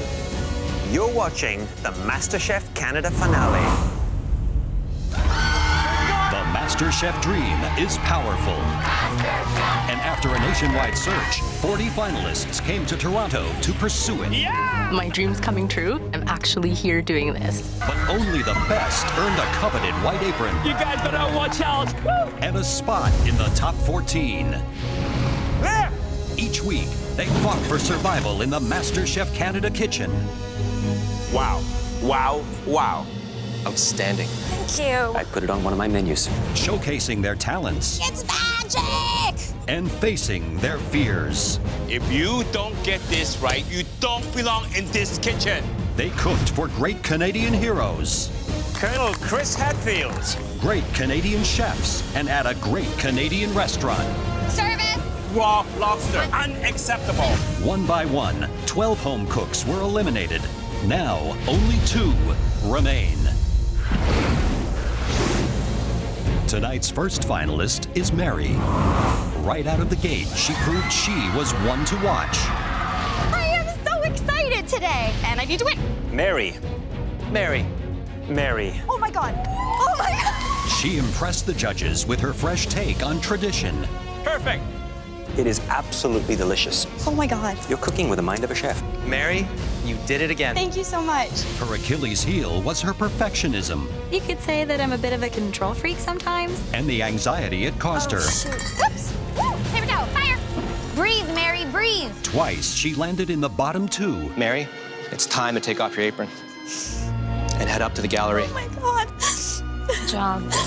But her positivity never wavered. You're doing amazing. And her sweetness She's just the best person I've ever met. coexists with an iron will. I'm gonna cook my friggin' heart out today. She started cooking after a tragic accident. My dad died, and my mom and brother were both seriously injured. Mary's been cooking for me and the whole family since she was about 8 years old. I've always kind of done the right and responsible things. Now, this young insurance broker is cooking to change her life. My dream is to own a catering company and to make food my life. And she plans to make MasterChef Canada history. I am going to be Canada's first Lady Master Chef. The only thing that stands in Mary's way is Jeremy, an ambitious 34-year-old from Manitoba. My food dream is to be at the top of the Winnipeg food scene. I learned to make sushi by myself. I taught myself. He started cooking to honor his mother. My mom, I lost her to cancer. I have her tattooed on my arm. I know that she would be proud watching me here today. He immediately impressed the judges. Your dish was a knockout. And by tapping into his Filipino roots, I want to share my culture with Canada. he created a string of impressive dishes. It's called sizzling sisig. This is Filipino soul food. His dishes had flavor, but lacked refinement. That's like using filet mignon in a stew. And that made him easy to overlook. I don't mind being underestimated because I'm ready to blindside everyone else in this competition. And he did, with his ability to learn and grow. Jeremy. Jeremy. Yes! Jeremy. It's delicious. Thank you, Chef. Perfect family meal. This dish is the best looking I've seen in this competition. Thank you, Chef. And as his skill grew, so did his confidence. I've trained in Muay Thai. I'm a fighter, and I'm also a fighter in the kitchen. Now, he's set to prove that he's nobody's underdog. I'm not scared. I'm never scared. I got this. It's on.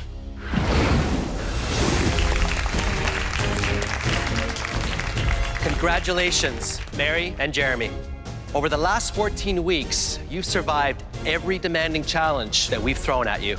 And with a succession of beautiful dishes, you've proved that you deserve to be here in the MasterChef Canada finale. Who here is on Team Mary tonight? And Team Jeremy? Matthew, you know these two better than anyone here. What do you think they're bringing to the competition tonight? Their styles are very different. Jeremy, he's the fastest person in this kitchen. And Mary, from the get-go, she started out strong and just keeps on getting better and better. So this is gonna be an epic battle tonight. Dr. Sean, in the golden pants, are you surprised to see these two going for gold tonight? I'm not surprised at all. I know that we are in for one hell of a show today. I cannot wait. You've both sacrificed a great deal to be here tonight. You've left your loved ones back home to pursue your dreams. Mary, here for you tonight is your mother Myra, your Aunt Joni, brother Michael, and your boyfriend Aaron. Jeremy, all the way from Winnipeg, your sister Jennifer, your brother-in-law Nanette, and your nieces Gianna and Sophia. Jennifer, Jeremy learned to cook while your mother was sick as a way to keep her memory alive. How would she feel seeing what Jeremy has achieved here? She would be beyond proud. Very, very proud. Having my family here is just gonna boost my morale. Who would have thought I would make it to the end, and now I just gotta win. Myra, Mary has drawn on great memories of her father here. How do you think he'd feel to see what she's accomplished in this kitchen? I have no doubt that he is with us. And I know he is just as proud as I am. He's beaming. My dad thought I would do something great. And I finally feel like I've done that. It's really nice. Families, thank you for coming. But now, it's time to get cooking. So please, head up to the gallery. And tonight, we want to see a gorgeous 3-course restaurant quality meal that demonstrates everything you've learned and leaves no doubt in anyone's mind that you deserve to be Canada's next MasterChef. You face off in 3 cooking rounds. First, the appetizers, then the entree, and finally, dessert. After each round, you will present a flawless plate to each of us in the banquet room, where we will taste and judge your dishes. You will now have 10 minutes in the pantry to get everything you need to make the most important 3-course meal of your lives. Are you ready? Yes, Chef. Your time in the pantry starts now. Oh my gosh. Okay. Jeremy, this is nuts. Jeremy is going to win because he has a perfect combination of heart and soul and skill and technique. I'm on Team Mary. Oh my gosh. Because Mary makes really good food and her creativity is out of this world. Excited. I'm rooting for Jeremy. He came in somewhat like an underdog, but through the competition he has grown, and right now he's the best home cook here. He deserves to win. Mary's skills are second to none. I've never seen a cook that can do what Mary can do. It's just second nature to her. This is gonna be one epic showdown.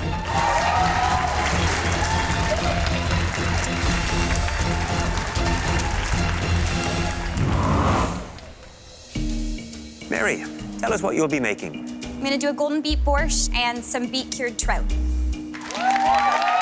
Jeremy, what will you be making for us? I'm gonna be making a bison tataki, uni cream, and fresh uni for garnish. You will now have 45 minutes to transform those great ideas into beautiful appetizers. Throughout this competition, Jeremy and I have worked so well together, but now we are in the finale against each other, and I need to beat him. I feel like Mary's peaked, and I feel like I've just started to rise. Are you ready? Yes, Chef. Your time starts now! Come on, Mary. There it is, Jeremy. Let's go, buddy. These two home cooks have different strengths and different weaknesses. Jeremy is an absolute speed demon in the kitchen. Mary is a little bit slower, tends to get a little bit flustered, but she comes on really, really strong when it comes to plating and those finishing techniques. Beautiful technique, Mary. First thing I do is get my bison cut and seasoned and searing right away. I'm doing bison tataki. It's a shout out to Manitoba. The bison is on our flag. Tataki is obviously a traditional Japanese dish, piece of protein that's seared on the outside, and it has to literally be raw in the middle. One tip, and even the restaurant uses it, they partially freeze that protein before they slice it very thin. Uni is a very powerful, flavored seafood. Uni is a sea urchin, and inside is the golden part. That's what people eat. It's like taking a bite of the sea. The dish sounds absolutely delicious. I need sugar. I have sugar. Here. Look at that. I'm surprised, even at this level, at the finale, they're still helping each other. This is so Canadian. That it is. You know, I love the concept of Mary's elevated borscht. Borscht is typically a hearty red beet soup, but I'm making golden beet borscht.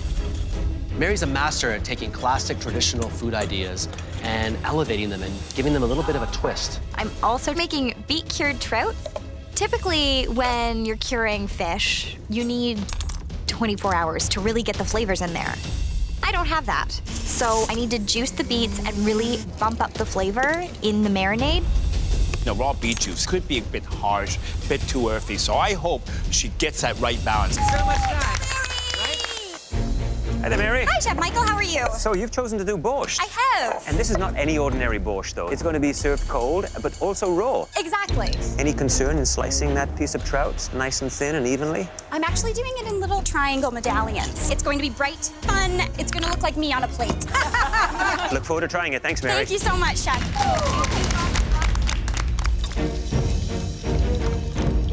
Jeremy, how you feeling? I'm feeling good. I got most of my components on the go. This is gonna open last minute. Fresh unis. Fresh live sea urchin. Those are beautiful. So where are you at with your bison right now? My bison is already seared and it's chilling, so it gets a bit stiff so I can make nice, thin slices of it. This right here, Chef, is one of my favorite sauces to make. I love tataki sauce. Taste it.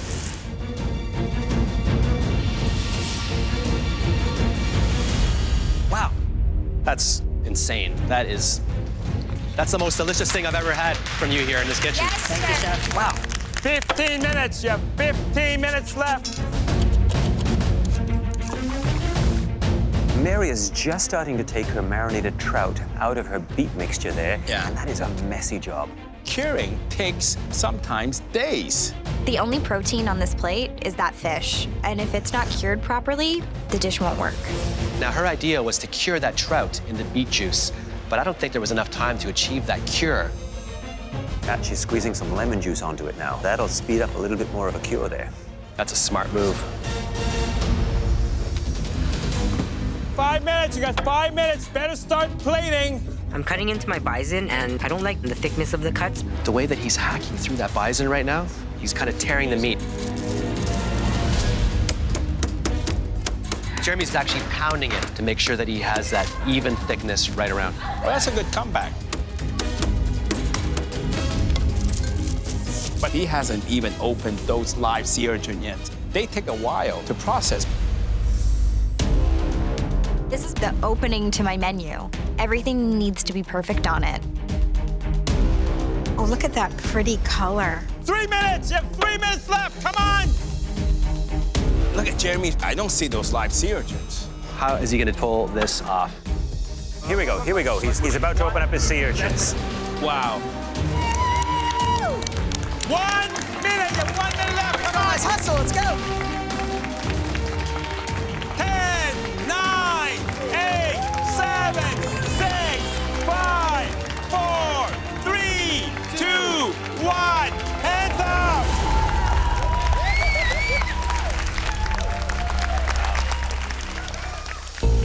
I feel really good. It's exactly how I wanted it to look. The fish is nice and pink, and it tastes beety. I'm really, really happy. I love how it's plated. I'm gonna win this appetizer round because of my flavors. Mary and Jeremy, please follow us into the banquet room with your dishes.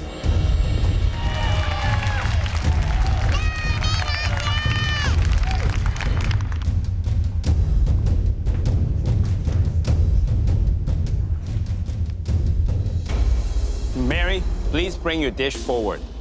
This tasting is so different than any I've done before. First off, there's a table. The judges are sitting in front of me. This is super terrifying and legit.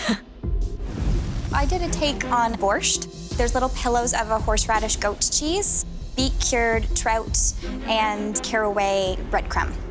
I suggest we all dig in.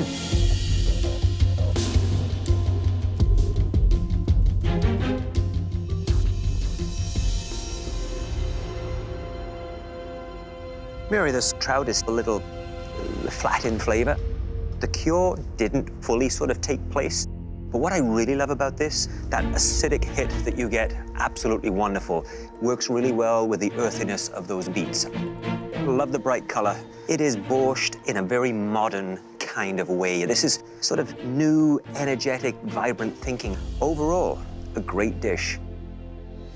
Well, Mary, it's colorful. It's fresh. The taste to me was just right. The trout, the cream, and that crunchy crumb all adds complexity and balance to this dish. Thank you very much. When you eat everything together, the goat cheese, the soup, the herbs, the trout, all the textures, all the flavors, they just sing. It's really delicious. Thank you.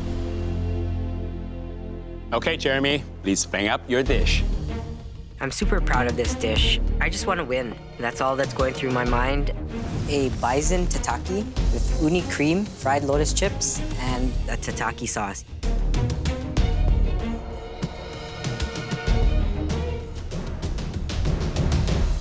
Jeremy, the meat could be a little bit more unified in the way you cut it. You know, one of the pieces here is very thin.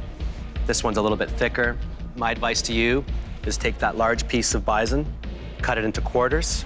They chill faster, and when you cut them, they're very easy to cut, opposed to having one large piece. But other than that, the thought process behind this dish is really that of a very accomplished chef. Complex, delightful. It's really fantastic. Thank you. Jeremy, there are so many things on this dish, textures and taste that you discover as you start eating. The creaminess of the uni, that adds that wonderful backbone of rich flavor to that bison. These are wonderful flavors that come together beautifully on a plate like this. Thank you. Jeremy, this is by far your most creative dish. The combinations, the complexity, the texture, it's like Asia meets Manitoba. Thank you, Chef. Now we need a few moments to discuss in private. Please head back to the kitchen and prepare for round 2. Thank you. Wow, I was blown away by both their dishes. They had flaws here and there. With all things considered, it's even Steven. Which one would you line up for, though, Michael? Mary's dish or Jeremy's dish? I'd line up a Jeremy's dish. Really? You know, when you tried all of Mary's components together in one spoon, it was absolutely delicious. Jeremy's flavors were really solid. They were interesting, unique, lots of great texture. The whole dish won me over. You know, I just cannot make up my mind. If they cook like this, I can't wait till the next 2 dishes. The score right now in my mind is 1-0 for me. I really don't know who took this. I just need to bring my game, and I'm ready. Mary and Jeremy, you both served as show-stopping appetizers. But there are 2 more dishes to go. Jeremy, what will you be making for your entree? I'm gonna be doing my take on a sushi boat.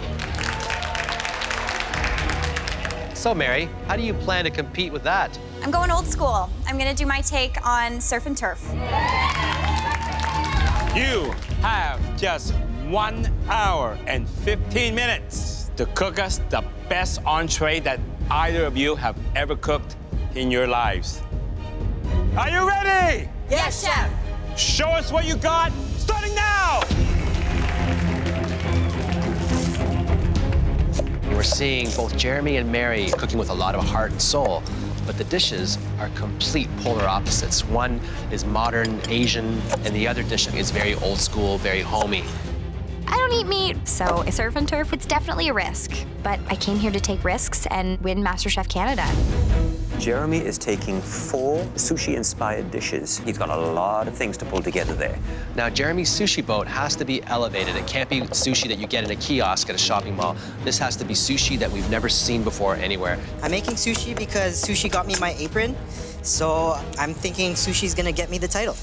Hi there, Jeremy. Hey, chef. So tell me what you're doing right now with the papaya. This is the traditional way to make papaya salad.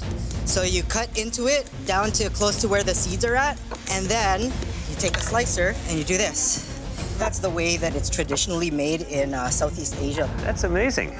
And then you get all these little Wispy uneven strands. cuts. Yeah. How are you planning to tie all of these 4 dishes together so they make the feeling of a one complete entree dish? They all have soy, ginger, and wasabi. They all play on those elements. Sounds like you've got a lot to get done. I'll leave you to it. Thanks so much, Jeremy.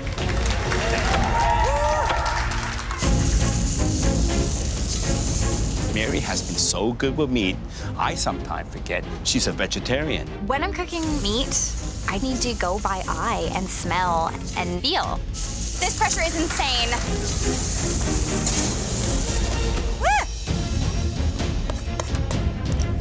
When it comes to sushi rice in Japan, it is sacred. It is served at room temperature. I make my sushi rice, and it has to get cold, so I put it in the blast chiller. He didn't have to put it in the blast freezer. He had plenty of time. Put a cloth over it and let it cool. Sometimes you put it in the blast freezer, the rice gets dry and hard. As I'm shucking the oysters, I am so full of adrenaline right now that holding the oyster knife is nearly impossible. Mary is struggling with those oysters big time. In the pandemonium, I realized that I didn't take my beef out of the oven. That meat has continued to cook. Mary's looking frazzled at those steaks. I don't think she's happy. I'm really nervous that I've accidentally overcooked my meat. I am panicking. I'm really nervous that I've accidentally overcooked my meat. That is a big and bad mistake. That doesn't look like medium rare to me. You don't know it until we cut into it. It's going to be the moment of truth. 10 minutes! You have 10 minutes left! The rice, Jeremy. I leave my rice in the blast chiller too long. The rice froze a little. Now I gotta figure out how I'm gonna save this rice. His rice is frozen into one solid sheet. And now he's trying to defrost it in the oven. The sushi rice is no good, then your dish is no good. I have so many things on the go. Have you ever seen Mary's station in such a state of disarray? Look at it. I need to put the best thing I can on that plate. Time is not at all my friend in this cook. Jeremy is going to put the new spin on 4 sushi-inspired dishes. Jeremy is really running around. Look at the sweat coming from his face. He's got the speed, but where he sometimes lets himself down is the finesse and running out of time in terms of plating. 1 minute left, last minute. Get those finishing touches on your plate now.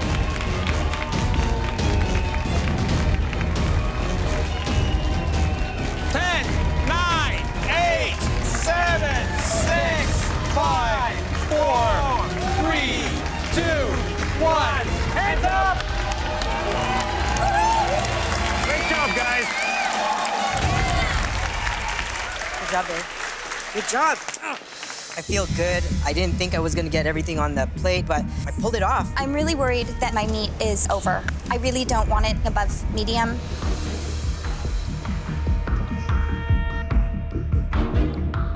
Jeremy, please bring up your dish. I made 4 different dishes. There is a deconstructed soft-shell crab spider roll, and then a miso-marinated baby octopus with mushrooms, the tuna crunch roll with wasabi mayo and crispy salmon skin, and then a ginger papaya salad.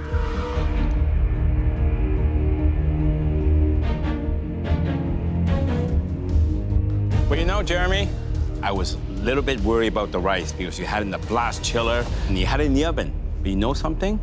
The rice, to me, was perfect. I eat sushi in some of the best restaurants in Asia. This is restaurant quality.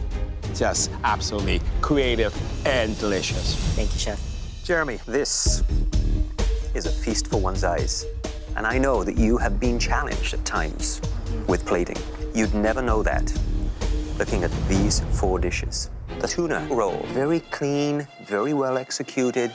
The soft shell crab, cooked beautiful and crisp. The dish that for me fell a little flat was the papaya salad. I'm looking for a little sweetness in it to make it sing for me. Otherwise, a really great job. You should be very proud of yourself. Thank you, Chef. So Jeremy, here you have 4 very different things happening on one plate, opposed to having one composed main course that's very focused. You give yourself now 4 different ways to be criticized. You know that. The standout dish for me was the octopus with the mushrooms. You could have just served one dish, and it could have been that dish right there. That's my advice to you is focus. You need to focus more. But overall, very ambitious and very delicious. Thank you, Chef. Mary, please bring yours up.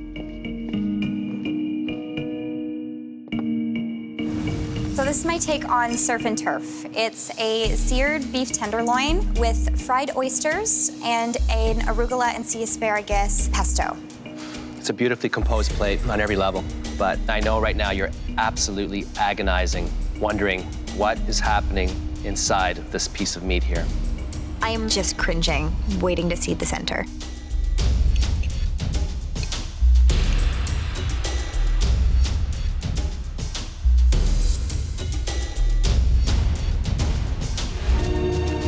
Perfect medium. All right, let's dig in.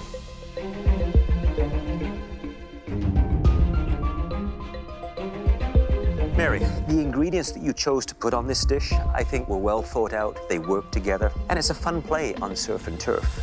The oyster, briny, salty, added that wonderful savory pop.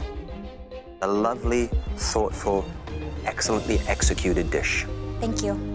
Mary, each individual component was perfect. The leek onion ring, I mean, that is genius. The pesto, sea asparagus, something very unique and something I would be proud to serve in my restaurant. Thanks very much. You know, Mary, I think you found your niche. Taking the old school and bringing it to the new school. It's such a beautifully composed plate in terms of the combination of flavors, presentation, the sea asparagus with the arugula and a pesto.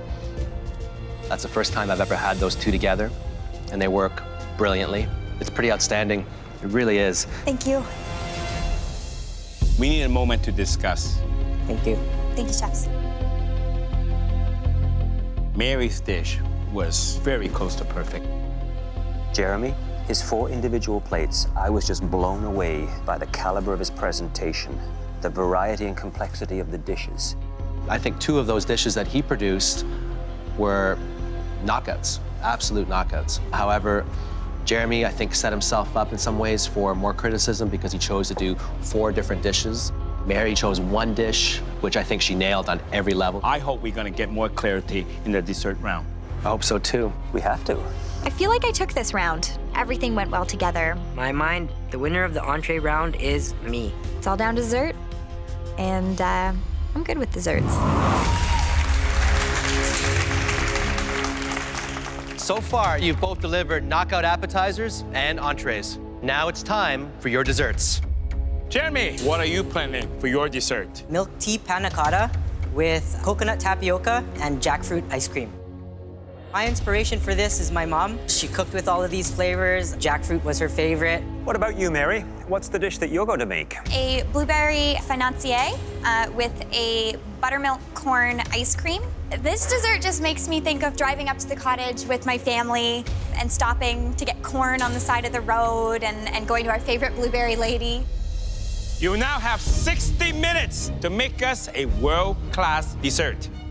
I got my white apron with dessert. I know it's going to win it for me. Baking comes second nature to Mary, so it's gonna take very bold flavors to beat her. Are you ready? Yes, chef. Your 60 minutes starts now.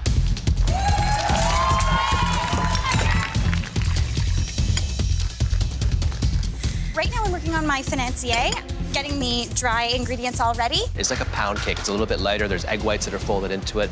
She's pairing that with blueberries and a corn ice cream. I think this sounds actually very intelligent.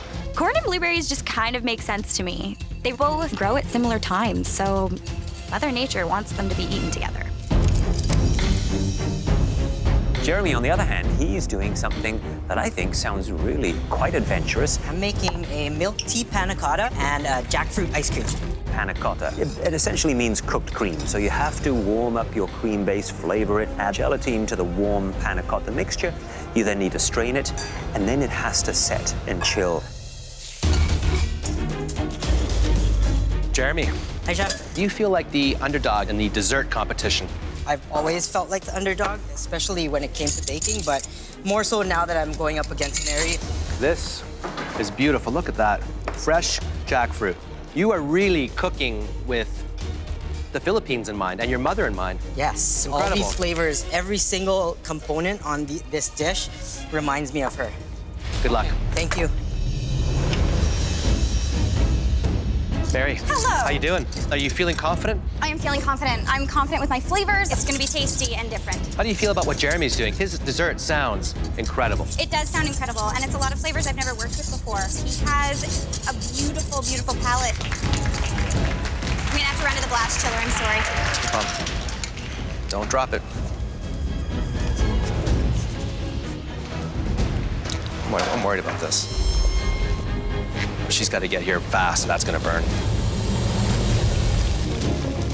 Are you concerned about this at all? No, this is actually doing exactly what I wanted to do. Okay, good. You had me worried for a second. This is just cream with a bit of sugar and salt, and I'm cooking the heck out of it. Except brown butter crumb to go under my ice cream. It's really tasty, trust me. How close do you think this competition is right now? Super close. Super close. Like super close. And I am feeling it. I'm going to let you focus on your dessert. Thank you. 5 minutes, you have 5 minutes left. Better start plating. The whole competition is riding on this dessert. Look what Jeremy's doing. He's layering flavor after flavor after flavor. That's going to be exciting to eat. Running to get the ice cream. The galleries are looking in amazement right now. They must be really jealous because we get to eat this and they don't. 1 minute! You have 1 minute left! Come on, 1 minute! Come on, guys! 4 minutes!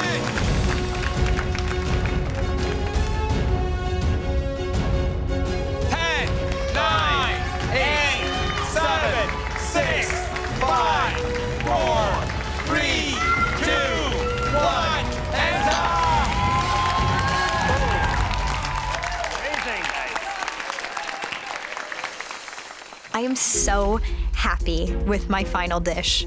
This dessert is beautiful, and it's exactly how I wanted it to look. I've never plated a dessert this beautiful before. This dessert shows how far I've come. Jeremy, please bring up your dishes. Milk tea panna cotta. On top is a coconut tapioca, topped with fried plantains with a jackfruit ice cream. Well, Jeremy, I think you've created something that is completely and utterly original. So let's dig in.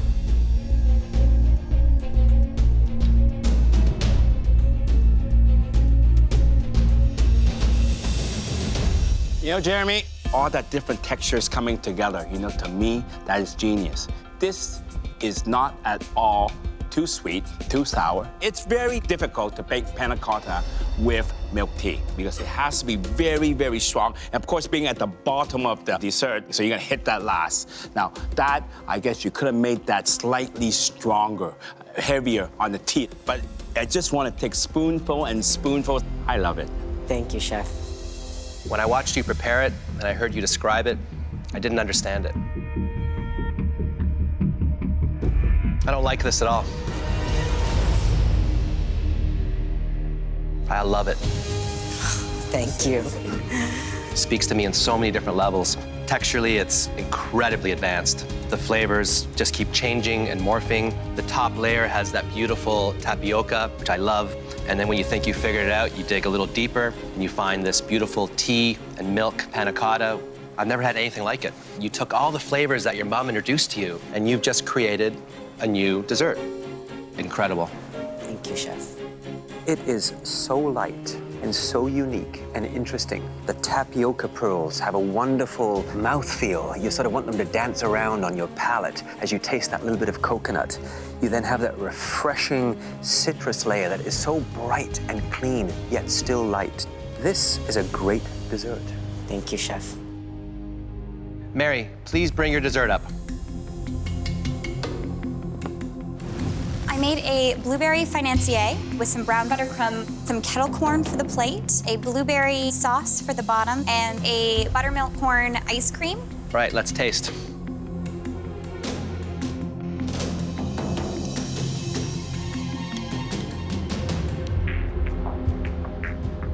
You know, Mary, the sophistication, really appeals to the professional side of me. But that popcorn, I want to dive in like a kid. All the flavors, they all come together. I can taste the corn, I can taste the maple syrup, the crunchiness, the different textures. So everything in this plate works. Thank you so much, Chef.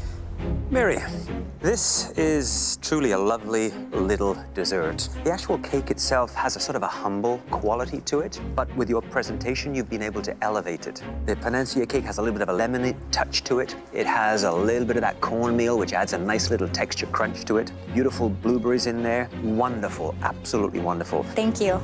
Everything works so well together. The corn ice cream is incredibly intense. I like the way you reinforced the theme of the corn ice cream with popcorn. It feels like a road trip. Going up to your cottage, stopping off, picking up some blueberries, grabbing some corn. Amazing. In fact, I'd love to have it on my menu at my restaurant. I think it's playful, it's intelligent. It's all those things you want in a dessert. Thank you so much. You both prepared absolutely stunning 3-course meals, and you've made choosing a winner a near-on impossible task. But tonight, one of you will become Canada's next MasterChef. And we need to decide who that's going to be. So please head back to the kitchen. Thank you, guys. Thank you, chefs. Thank you. We find ourselves in a very difficult situation because this is the closest competition we have ever seen. This was about the entire process, but they were both very good, very creative, very innovative. So I'm torn right now. I think without doubt, it is the toughest. Jeremy started off with the bison tataki, and then that modern sushi bowl. And then finally, that beautiful comfort dessert with all those southeastern tropical flavors with memories of his mother. My menu may be a little ambitious, but you gotta reach for the stars. The title is gonna be mine. I think I deserve it, and I think I've proved it. Mary took us on a Canadian road trip. She started off with an elevated take on borscht, which was delicious. And then she moved into a beautiful take on surf and turf, served with crispy oysters, crispy leeks, that potato and onion puree. And then she moved into that beautiful blueberry and corn dessert. I'm going to win this because I know my flavors and I finally have a clear culinary voice. It's a teeter-totter, a couple of missteps in each course. If you had to eat one of those 3-course meals, again, which one would it be? Mary or Jeremy? If I could pick both, I would.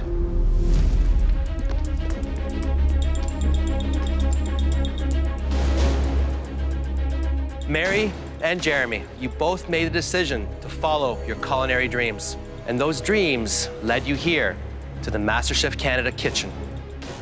Week after week, you braved some of the most punishing challenges that we've ever seen in this competition. But the two of you survived. In fact, you flourished, growing by leaps and bounds with each challenge, and presenting us with the finest dishes we've seen in the history of MasterChef Canada. You have now reached a level of skill and artistry that has earned you a place on this stage. Please come up and change places with us. Winning today would be just the beginning. The MasterChef Canada title would change my whole life. I want this so badly. Winning this would be so amazing. Tonight, you both took us on a flavor journey that honored your cultural backgrounds and your families. Every course demonstrated that both of you cook with skill and heart. The three of us struggled to reach a consensus. Unfortunately, only one of you could win $100,000, this trophy, and the life-changing MasterChef Canada title. We agreed that one home cook created a menu that was slightly more cohesive and satisfying. This year's winner and Canada's new Master Chef is...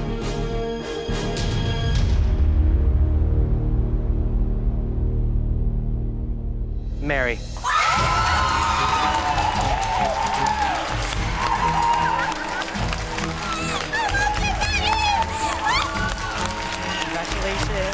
Thank did you it. so much. That's a wonderful job. Every good emotion that anyone in the world has ever felt is me right now. This trophy represents everything I've learned and everything that is about to happen. I'm the first lady MasterChef Canada. Yes, it's me. Mary really deserves it. I'm happy for her. I made it this far, and I'm still really proud of what I did. Being second ain't so bad. Oh my God. I know my dad is watching me, and I know that he's here with me. And I know he's proud.